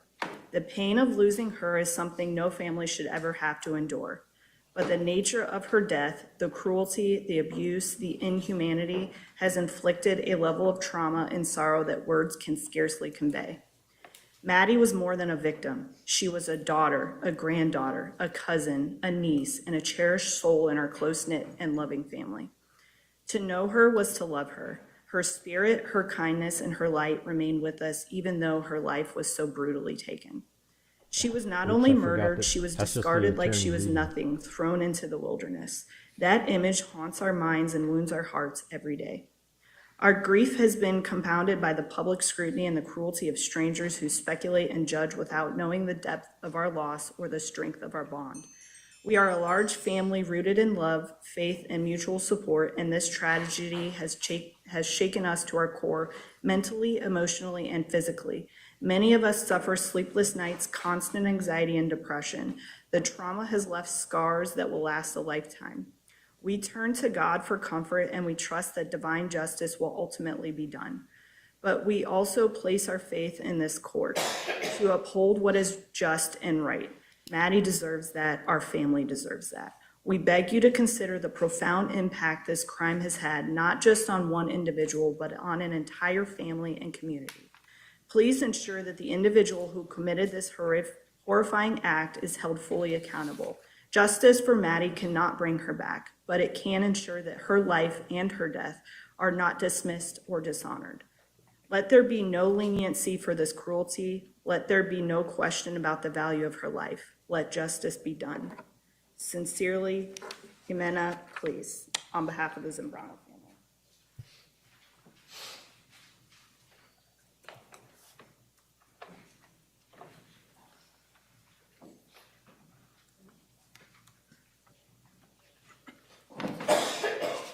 Ma'am, can you tell the court your name? My name is Letizia Nunez. I was Madeline's aunt. Can you spell your first and last name for the court report? Letizia, last name Nunez, Nunez.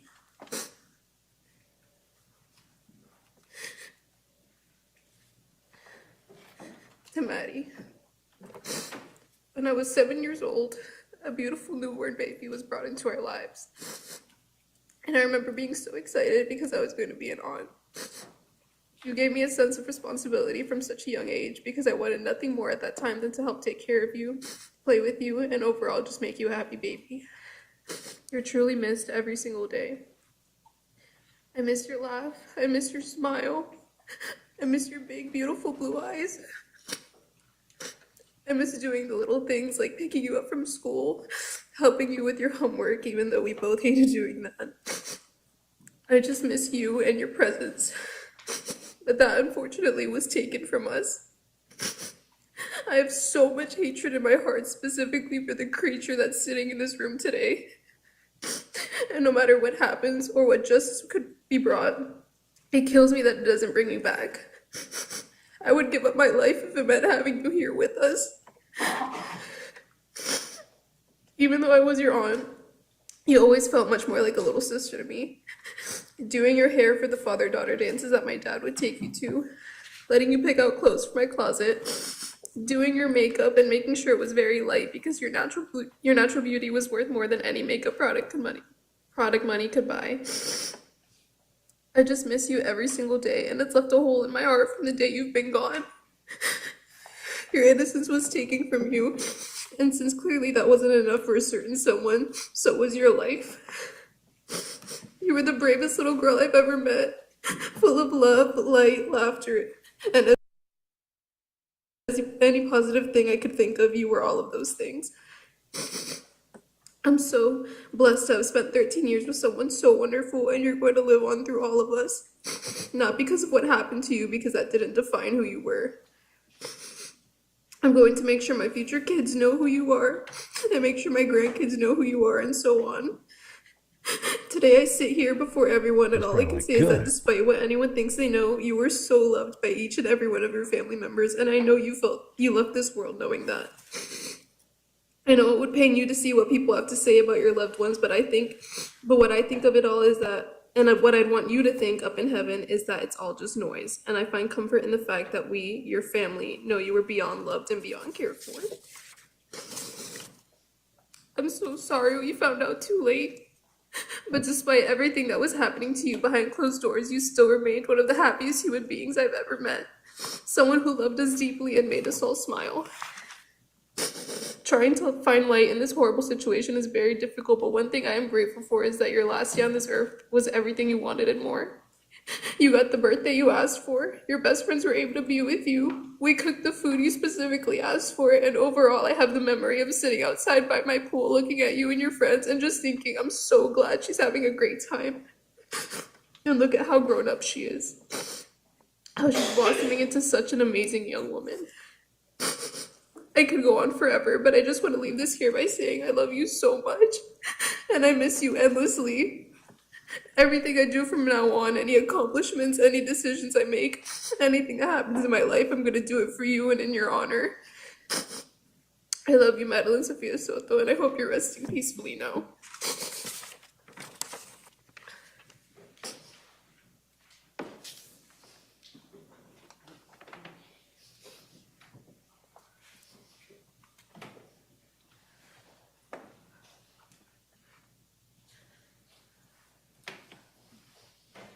Can you tell the court your name and then spell your first and last name for the court reporter?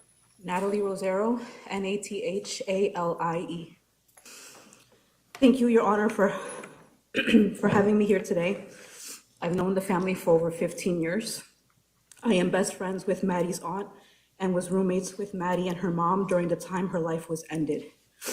All of our kids are the same age, so we always try to keep them united and spend as many holidays together. I have years worth of beautiful pictures, birthdays, Christmas, and Easters we all spent together. Those are the moments I try to hold on to as I stand here today. I'm here to express what the past year and a half has been like in my experience. From the moment we found out that Maddie went missing, life has never been the same. Those first 48 hours we set out to look for her, we spread flowers, went knocking on door to door, going to every business on John Young Parkway from Kissimmee to Sand Lake, asking for the public's help. All while seeing my best friend and her family have emotional breakdowns, feeling completely helpless and terrified for Maddie, thinking how could anyone just take her?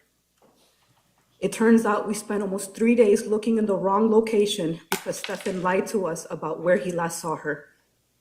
Your Honor, that's the first time in my life I've ever felt true hate for anyone. The following days were filled with more sadness and distraught. We went from searching for a missing person to looking for a body. I had been searching for her as if my son was missing, so it was very difficult to accept that. We spent the rest of the week canvassing St. Cloud until they eventually found her body. Although there was a moment of relief that at least her body was found, that was the last sense of relief I've felt since that day. I was confident I had the power of discernment, but I couldn't even see the evil living in the same house. As details of the sexual abuse and her death came to light, you start to question everything. I even questioned my own faith. I couldn't see it, he hit it. Having a full night's sleep became a luxury I could not afford. I was too anxious to sleep, constantly wanting to wake up from a nightmare. It wasn't until I started wishing death on him that I realized I needed help. I started going to therapy to try to deal with the grief and anger of losing Maddie the way we did. I also had to navigate my son's emotions as he finds out the cruelty that exists in this world. Holidays are not the same. The void is loud. It's hard to trust people. I am very guarded.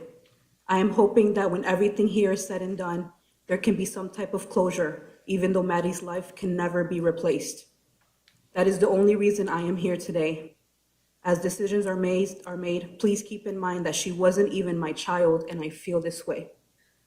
I cannot imagine the pain, trauma, and deception that Maddie's family has experienced. I do not wish this pain and suffering on any other child or family. Thank you, Your Honor. Stephanie Oh, online. that was a good one there.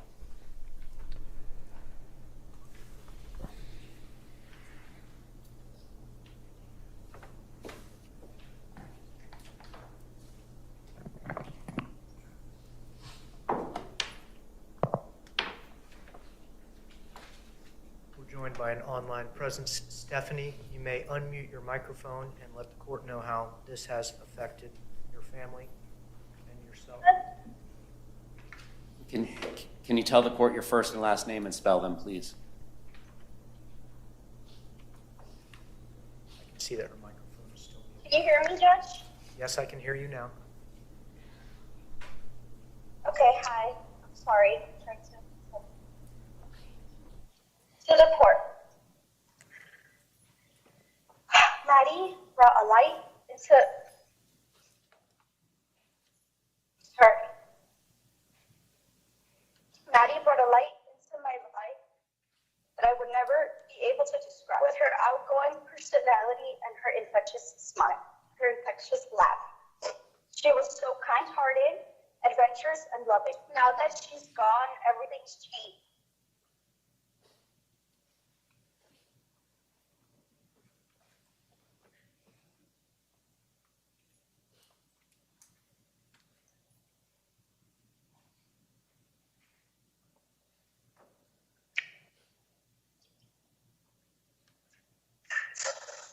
The silence where her laughter used to be is deafening. The hole in my heart is bottomless, and the pain is indescribable.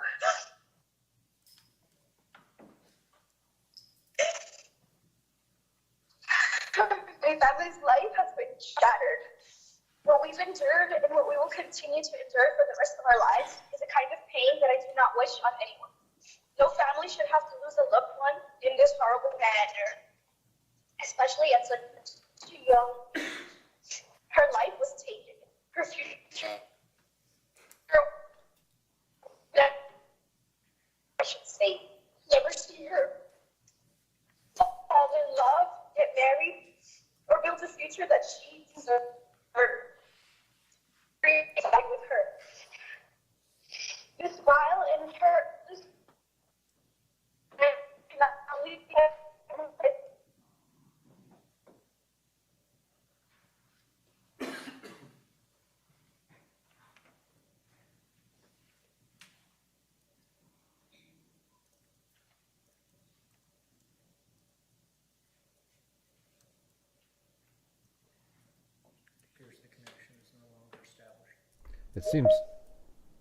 It's similar to the Alfred plea, Return it. I can finish reading. the no contest, but it's different too.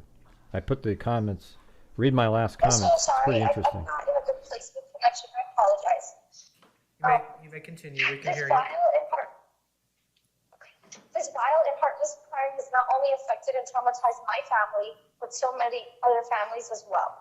It has also impacted her friends, all of those who knew her, as well as the whole community. There are nights where I can't sleep, nights where I wake up gasping for air, haunted by what Maddie must have gone through. I am consumed by grief. I carry such an anger that it eats away at me on a daily basis. A depression I never thought was possible. The emptiness touches every moment of every day. And everywhere I look, I see her. I hear her laugh in my memories, and then I remember she's gone, and it destroys me all over again.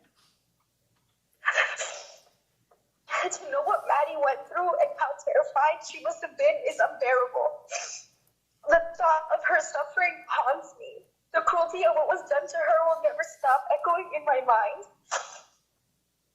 I asked the court for something that I know I could never really have, justice. Because real justice would mean that Maddie would be here with us and not you. You still get to wake up every day, something you cruelly stole from her and from us. The way you discarded Maddie as if she was nothing and her life had no value is a true reflection of your evil. The suffering you caused her should be given back to you tenfold. You do not deserve peace. You do not deserve mercy. You deserve to carry the weight of her pain every single day, just how we will carry it for the rest of our lives. And let me be perfectly clear. Where you go after this life will not be where Maddie is. She is in a place of peace surrounded by love. You, on the other hand, will never know peace. You will never see her again. You're not going where she is going. You're going to hell. Thank you, court. And Stephanie, can you tell the court your first and last name, please? Stephanie Soto. Thank you. The death penalty was taken off the table in this case, though. That's why there's a plea deal.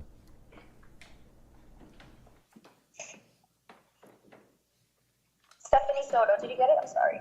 Ms. Soto, we can hear you. Thank you for your statement. Thank you.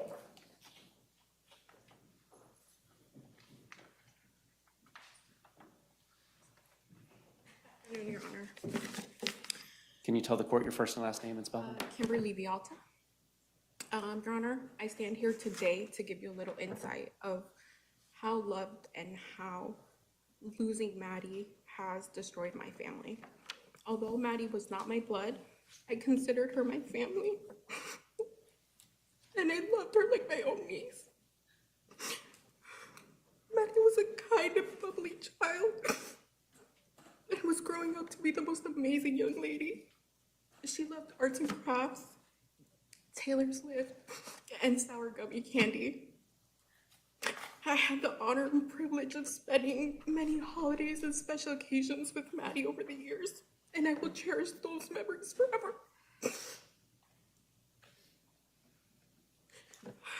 I do not have joy or happiness left in me because this monster took that away from us when he killed Maddie. Every day I feel like life is not worth living anymore because such heinous evil exists in this world. There is not a day that goes by where I do not think about all the pain and suffering that Maddie endured. This monster took advantage of her trust and her innocence. This parasite robbed us of every moment we could have had with Maddie. And our lives will never be the same.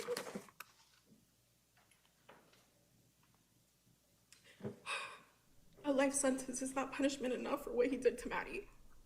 However, it gives me comfort to know that he will spend the rest of his miserable life in prison. I hope he lives a long and healthy life, so he suffers every single day. Therefore, I ask the court to not take any mercy on this poor excuse of a human when imposing his sentence, because he does not deserve it. Thank you, Your Honor. Yeah, nobody's mentioning Jennifer at all in any of these statements. Maybe Jennifer has her own written statement.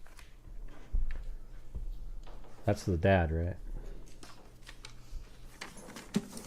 Can you let the court know your names? My name is Tyler Wallace. Tatiana Wallace. And Tyler, what's your relationship to Madeline Soto? Madeline Soto was my daughter. Go ahead. Madeline Soto was my daughter. She was happiness. She was a joy to be around. She was quirky and intelligent. She was curious.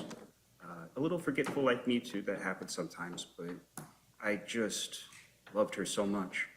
And I was not able to be in her life as much as I would like to, due to circumstances and choices I had made, due to the way finances worked. I was strained in my relationship with my daughter, and that was finally getting better.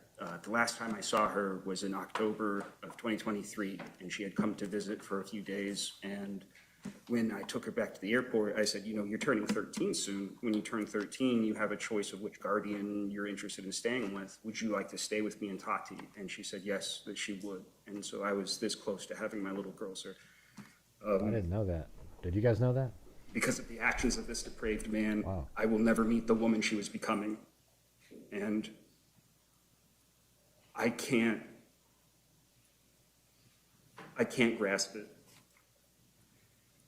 I can't grasp the selfishness of you, the deplorability of your actions. You're depraved. You're weak. You're a coward.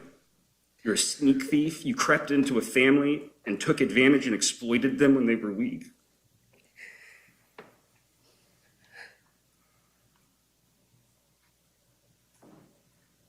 It's torn my family apart. It's led to arguments about who can go where and who can get what and who can help who, but we're all on edge because it doesn't heal with time. This isn't like other deaths that I've experienced. This just gets worse. It just gets worse every time I rethink about it and the true horror of what this man visited upon her. And I can only hope that he lives a long time in prison and has those same horrors revisited upon him by his fellow inmates. Thank you.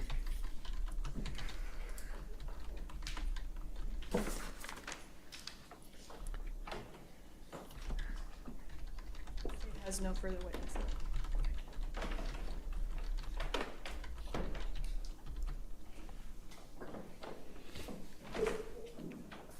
That's crazy. Maybe they found out. Maybe he found out that because that's why she would want to move is to get away from him. Oh, that's creepy.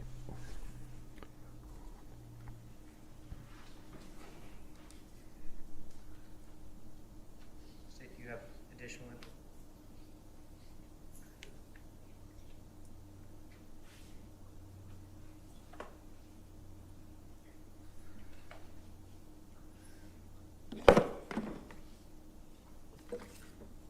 Can you please tell the court your name? Okay, my name is Leslie Vajalta. And how are you related to? I'm a close friend of Maddie's family. Most people only know Maddie as the victim of a heinous crime, but I'd like to talk about Maddie today, and I'd like to share some things that I really loved about her. I loved how fearless Maddie was. She was an amazing swimmer. She was a fast learner. The moment she set her mind to something, she did it. That's how she was about everything. She dove into everything head first, and she was so resilient. She had the most beautiful smile. It lit up our entire life.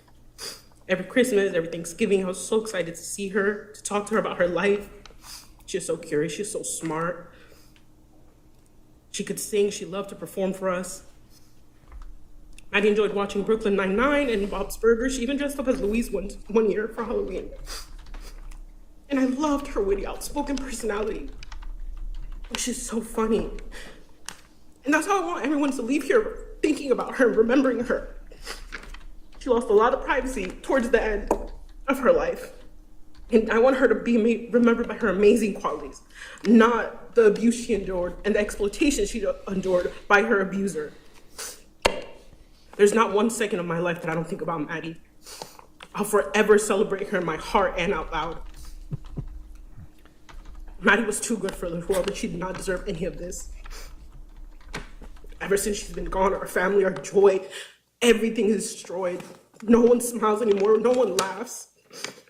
Most days I can't even leave my house. I feel like I can't breathe. And I'm not even her blood relative. I was just so lucky to be a part of her life.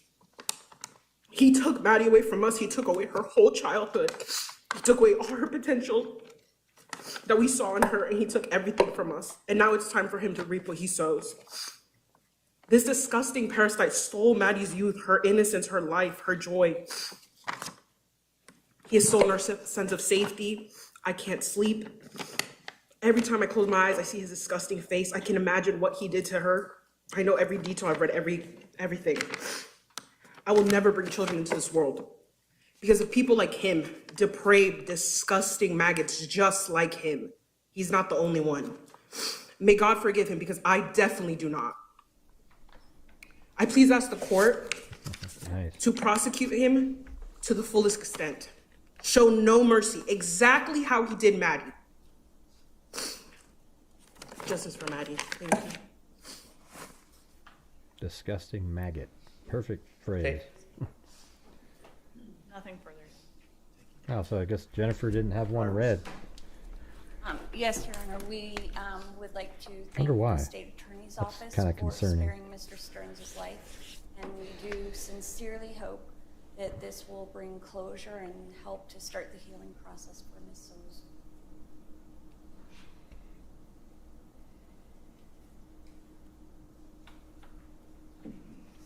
Looking forward to what the judge says here. Court has accepted Mr. Sterns' plea of no contest, first degree premeditated murder of Madeline Soto, and his plea of guilty to 8 counts of sexual battery on Madeline Soto under the age of 12, sexual battery upon Madeline Soto between the ages of 12 and 18, custodial role, small station, 14 through 20. State, do you have an announcement as to the notice of intent to seek the penalty of death? Your Honor, we will waive the notice of intent to seek death. We will file an electronic null pros for counts 21 through 60. And we are also asking that you inquire about waiving a PSI, just in abundance of caution. Based on the announcement from the state of Florida, the maximum potential sentence in these cases is life in prison without the possibility of parole, as the notice of intent to seek the penalty of death has been waived. Ms. Smith, as to 2024 CF 632, is there a waiver of an entitlement to a pre-sentence investigation? Yes, Judge. Ms. Gordon, as to the remaining case, 2024 CF 1293, is there a waiver of entitlement to a pre-sentence investigation? If Yes, he is not entitled to a PSI on this. Thank you.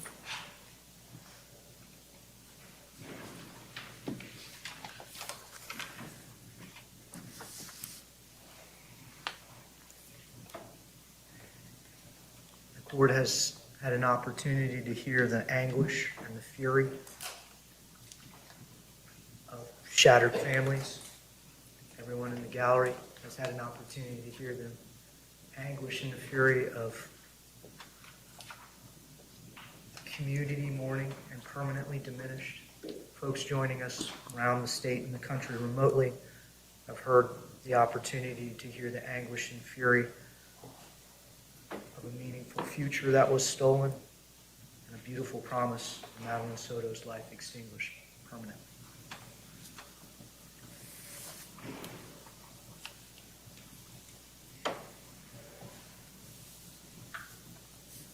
Stephan Sterns, you have had the opportunity to hear that anguish and fury from your actions.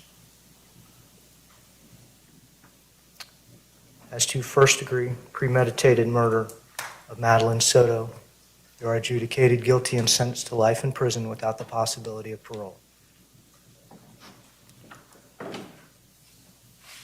As to the capital sexual battery of Madeline Soto while she was under the age of 12, for each count you are sentenced to life in prison without the possibility of parole.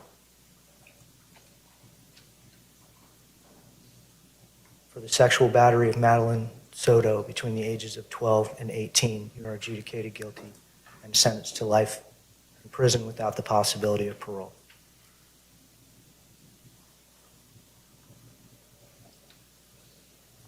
For the lewd and lascivious molestation of Madeline Soto, you are sentenced to life in prison without the possibility of parole. These sentences will run concurrently, meaning at the same time.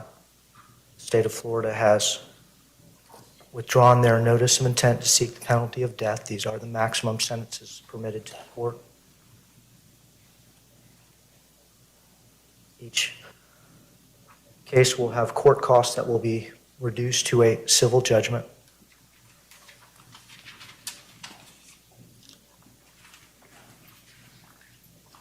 As to 2024 CF 632, the court costs are $11,163. As to 24 CF 1293, $666. Court incorporates the addendum to the plea form as to each plea in 2024 CF 632 and 2024 CF 1293. Not announced.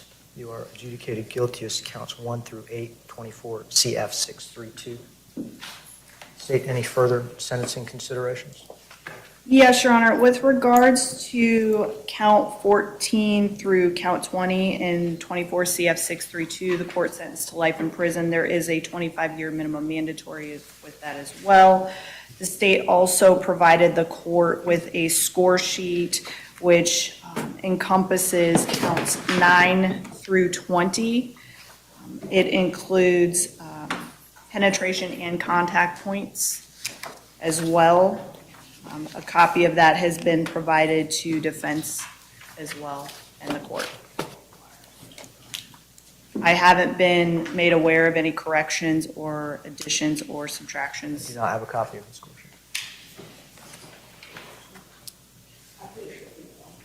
I think he's going to have difficulty in prison. It's not. I'm going to need a copy of the score sheet, please.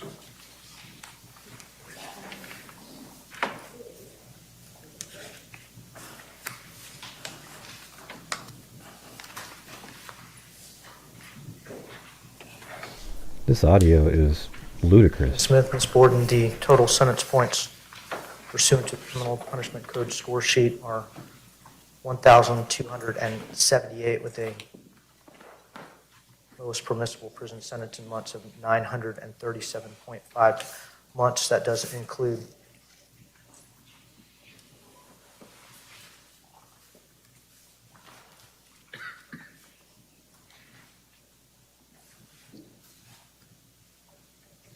sexual penetration points of 80 times 5 and sex contact points of 40 times 7.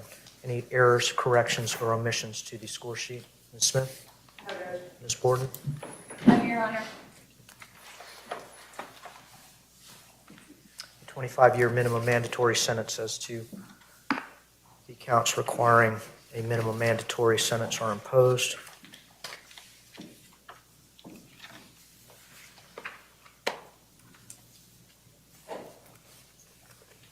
Stearns, you will have the right to appeal the judgment and sentences of the court. If you wish to do so, you must do so in writing within the next 30 days. If you cannot afford an attorney, one will be appointed for you.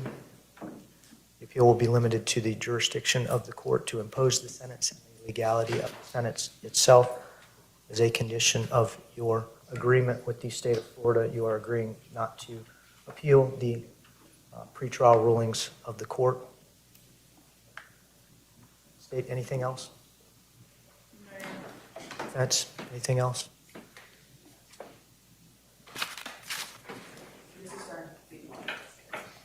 Thank you. Let's place Mr. Stearns under, he's been previously placed under oath. Yes, Your Honor, I would like to make a brief statement. I agree that it's not fair that Madeline is not here anymore. I still have a hard time contemplating a world where she's not around, a world which feels less vibrant and less colorful than it did before. I've prayed to God countless times to trade places with her, to take me instead. But unfortunately, that's just not how he works. I have nothing but sorrow for her loss, and I miss her all the time. Her passing has torn me and my family apart as well, and she truly was a joy. I pray to God that she is in heaven and that he's taking good care of her. And I hope she gets to join the choir because she had a beautiful voice. I will miss her all the time. I will never not honor her memory. And I apologize for all the pain.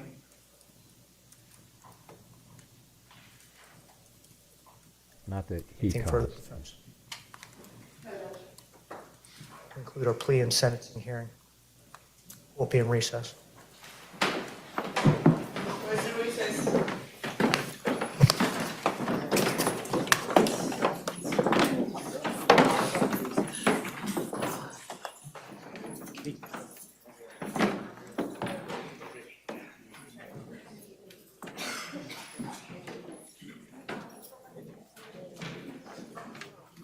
What is this right here?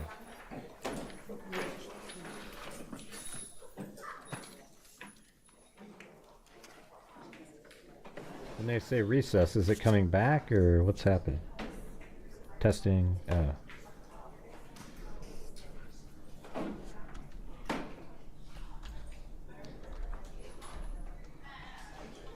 Oh wait, there you go.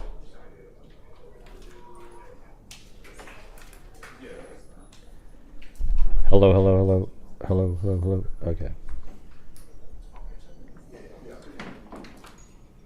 Wow, I can't believe he spoke. That's amazing. And he killed her. He strangled her to death. So how is he going about? He's making it sound like he too is, you know, upset with the death, and you know, it shouldn't have happened. And at the end, he said, "I'm sorry. You know, I apologize for your pain." And he should have ended it with "that I caused." You know. He didn't say that. So what does this mean? Is it going to, when it says court's in recess, are they coming back, or? I thought he was already sentenced and everything. It's going to resume? What do you mean it's going to resume? Okay, so I should stay here then? Hey, you guys, if you want to get me a coffee or support the channel in any way, I would appreciate it. We've got the memberships you guys could buy for people. There's a whole bunch of people that aren't members in here, and that would be awesome. And you can always send in super chats, etc. That'd be awesome.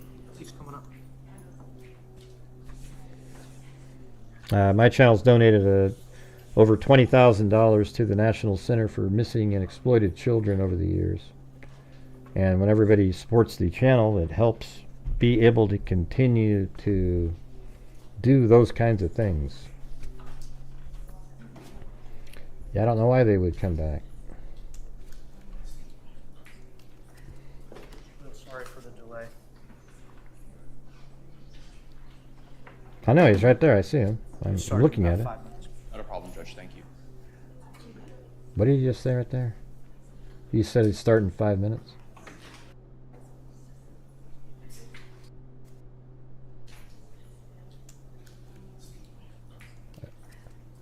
Real sorry for the delay.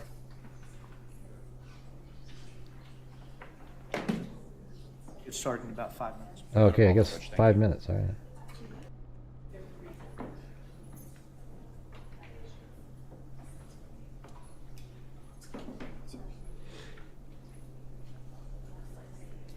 5 minutes. All right. Hey, thanks, Annabella Roma. A coffee for our Gray. Well, here's the Buy Me a Coffee site. That's a good one there. And thanks. Oh, jeez.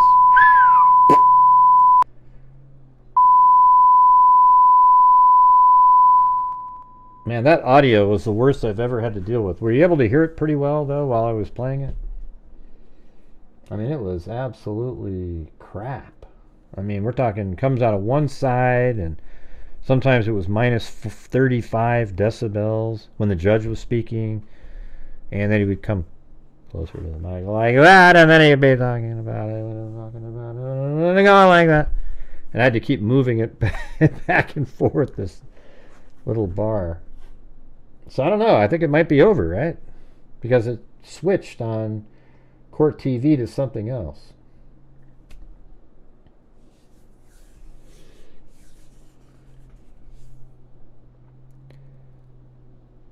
Let's see, it's storming so bad. I don't know. I'm not sure when they said something about 5 minutes. What does that mean?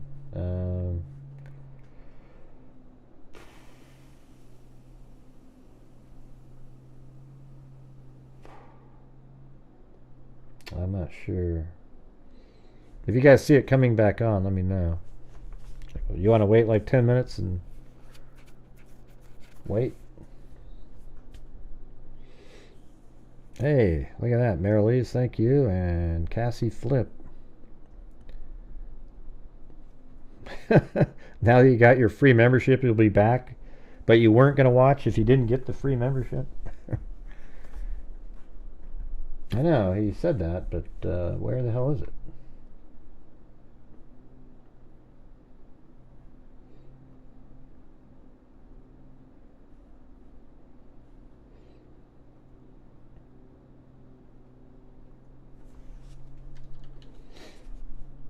All right. Well, it was a little concerning that Jennifer Soto didn't have a statement, you know. Like, why wouldn't you at least have somebody read something? Maybe she didn't want to take away because everybody would be focusing on what she said. You know, I mean, to be honest, that is true, isn't it? Like, if Jennifer Soto had a written statement, the comments section would have lit up like a Christmas tree with everybody going, oh, that's bull crap, man. She didn't do that. And nobody would really even listen to the other comments because they're so focused on what she said. So maybe that's why she didn't say something. It could be for legal reasons too, like she doesn't want to say something that, I don't know. I mean, here's the thing is, the Jennifer Soto, as I said a million times, it wouldn't shock me if somehow in the future somebody goes, oh, wow, look at this, we have evidence she knew and was supportive and all that stuff like that. The thing is there's no information pointing to that, and not only that, the investigators said they do not believe that Jennifer was aware or participated or had any knowledge of what Stephan Sterns was doing. So you got to kind of have to, you got to go with that. That should be your default. When the investigators say something like that, that should be like the default. And, you know, especially when you're a fact-based YouTube channel, when you base your information on what the evidence is showing, and that's what it is. But there could be something that pops up in the future that would point to something, and then it would be like, oh, okay, there you go, boom.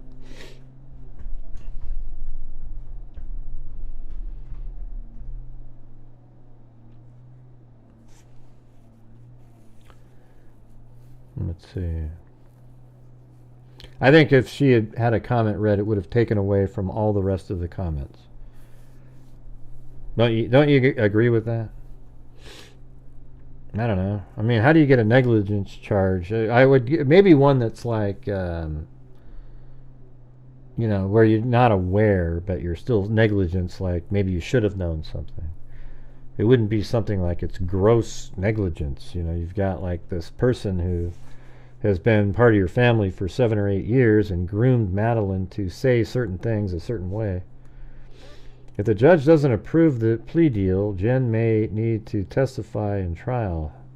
That's why she couldn't. Oh, there you go. That makes sense. Well, wouldn't some of those other people testify too, though? Like the dad or... Gray, if the judge doesn't approve the plea deal, Jen may need to testify in trial. That's why she couldn't make a statement. Gray, if the judge doesn't approve the... Oh, you did it twice? Is that... Do you give me 2 super chats? It's the same... I don't know. Am I seeing things? Am I seeing double vision?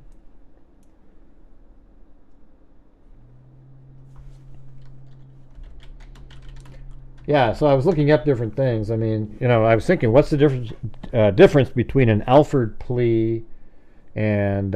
so thanks, Sandra Dieterman. And thanks... again, up there, and then Cassie Flip and Marilise and Annabella Roma and Skabibble Willie.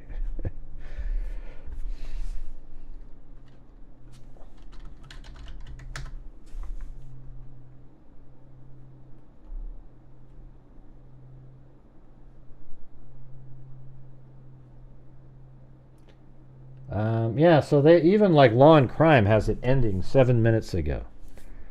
So is this not something that's still going on, or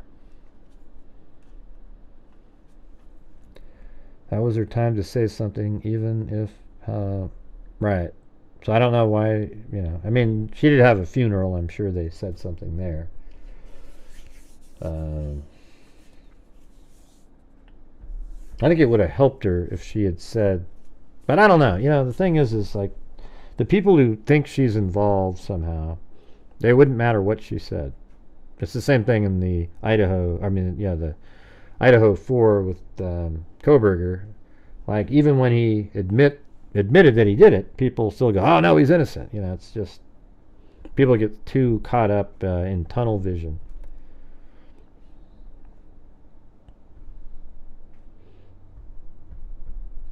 Yeah. Yeah, maybe she, that's what I was thinking. For legal reasons, she didn't say something. I don't know, actually. I don't know if it would have helped her. Because you know how people pick apart?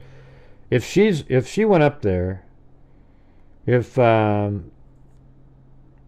Jennifer had said something, all the public would do, the people who hate her would continue to hate her and then dissect every word she said and turn it into something else. That's how it works. Oh, how dare she say that? She wasn't even, oh, look at that, she said. And it goes on and on and on and on and on. It might have helped with people on, I guess maybe if you're on the fence and you're not really sure. Yeah, that's right. And so I don't like Jennifer Soto as a person. She seems really flaky, crappy mom, you know, just all that kind of stuff.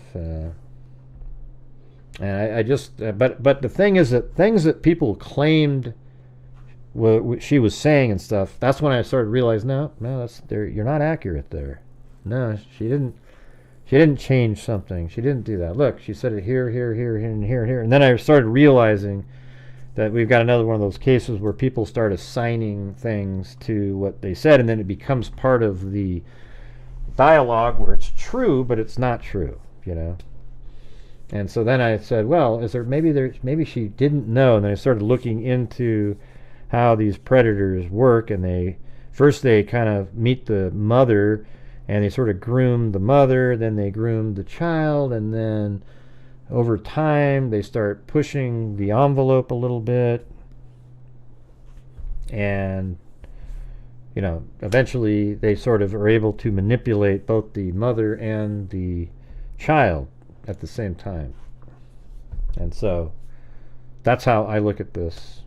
But it wouldn't shock me if somebody in the future goes, oh, look, here's some new evidence, and it came out where she knew something, then I would change my mind. But I'm going with what there is now.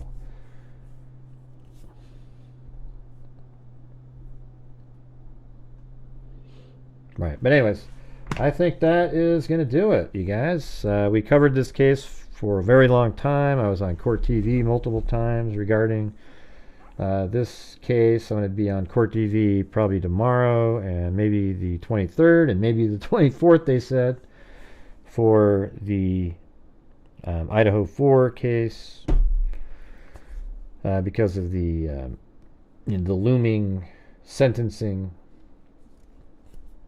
And then after the sentencing, I would imagine the floodgates are going to just open up on information that the public didn't know, and I will obviously put that together, whether in videos or live streams, etc.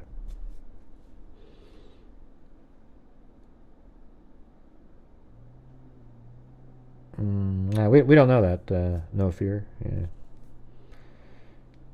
Let's see, I'm replaying this right now. Later, peeps. All right, see you later. Yeah, that's exactly what happened. That's what I think. But anyways, thanks everybody for being here. I mean, you can believe whatever you want. No fear. But I'm just saying, I don't think there's any evidence of what you're saying right there, because if that was true, they would have arrested her, you know. So anyways, thanks everybody. We will see you guys later this evening, but I'm going to be playing, I'll start here in a few minutes, the day number 5 of the Delphi transcript read by Speechify, and yeah, I just still have like random videos playing. They're not really associated with anything, but you can listen to it, and it's pretty interesting. Today's day number 5 has the medical examiner up there, and so you'll get to hear what they describe what happened at the scene, I guess. All right, you guys ready for that one here in a minute? So anyways, thanks for being here. We'll see you guys later. And as I always, and by the way, hold on a second. I want to, ooh, Jesus. What happened? I want to say thanks to Marine on PayPal. Then we also had a Cash App by Courtney. Thank you, Courtney. Appreciate that. And then, I mean, that was, I think that was it there. And then in here we had, thank you to Lynette Edie, CRR123, Sandra, I think I said it right earlier, Dieterman. Thanks, Sandra, for all your generosity there. Ted Bundy, again, the serial killer. Then we had Sandra Dieterman gifted a membership, then Ted Bundy gifted a membership, and then Ted Bundy a super chat. Then 8675309 came in and said, feelings aren't facts. And that's kind of the key here. I think in the true crime world, people would they would serve themselves better if you tried to remove your emotions from the way you think about a case. It really helps out a lot. What's this one? Oh, that's weird. Yeah, I have a meeting with YouTube rep tomorrow with the last name of Soto. What are the odds of that? I was like, whoa, who's emailing me here?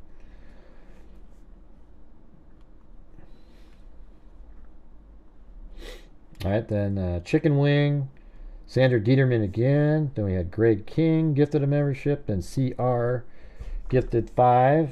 Very cool. And then we had Ted Bundy gifted another one. Then Whiskey Boots, Tumbleweed.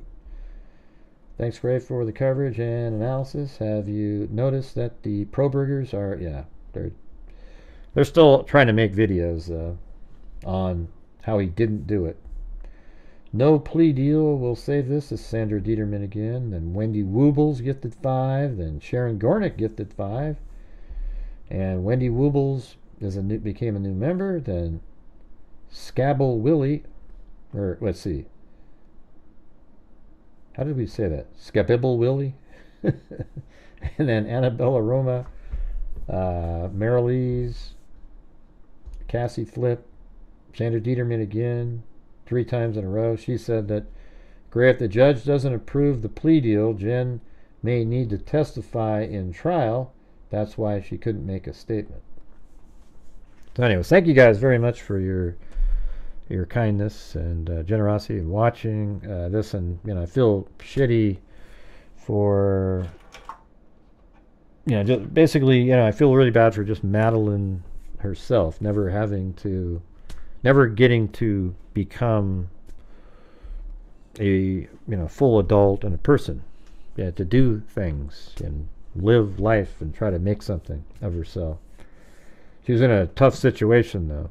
Having a parent like Jennifer, would make it tough to ever really get into, because I do think Jennifer's a kind of pretty selfish type, like really kind of thinks about herself over her kid, and was willing to just kind of accept things and hoped that bad things weren't happening, and she was convinced of that by Stephan Sterns and Madeline, because Madeline was groomed by Stephan Sterns.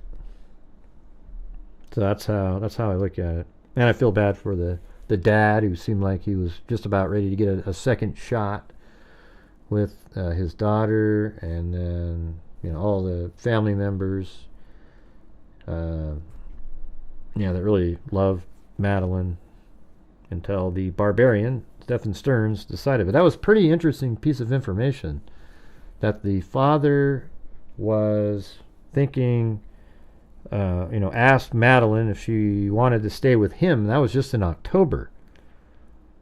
And then, is it possible that Jennifer mentioned that, like, hey, his dad's trying to get custody, and he probably realized his dad has a much better, situation likely than Jennifer does, and would have a good chance of getting custody. And then maybe Stephan Sterns knew that if she went to live with the dad, eventually she would tell something to that dad, and then he would be, brought up on charges. And, that's another motive, that possibly he killed her so that she wouldn't be able to move with the dad and say something. Because that's one of the things we've always said is, he wasn't around as much, and she's getting older, and would she say something to somebody? But man, if she moved with her biological father, man, that would absolutely be, he'd have no control at all, and that would come out at some point. As she went through schools and learned that what Stephan was doing was bad, and then she would have said something. But anyways, all right, thanks everybody. I'm glad this case is basically over at this point. Now, for the people who are following Jennifer, they're going to, keep pushing and wanting something, but you might be wanting and waiting for a long time if there isn't anything, because apparently they hadn't found anything related to Jennifer knowing what was going on. All right. Well, thanks, everybody. We'll see you guys later. And as I always say, until next time, be safe out there. That's our trigger bunny right there. That's Lori Daybell dancing for quite a while now. That's Lori Daybell, everybody. I said that, Mary Lou. But I wanted to say it too. Okay. Crime dissector. Fig rejector. I'm a certified Human lie detector. I'm gonna get ya on a stretcher. Easy, try and play me like an old projector.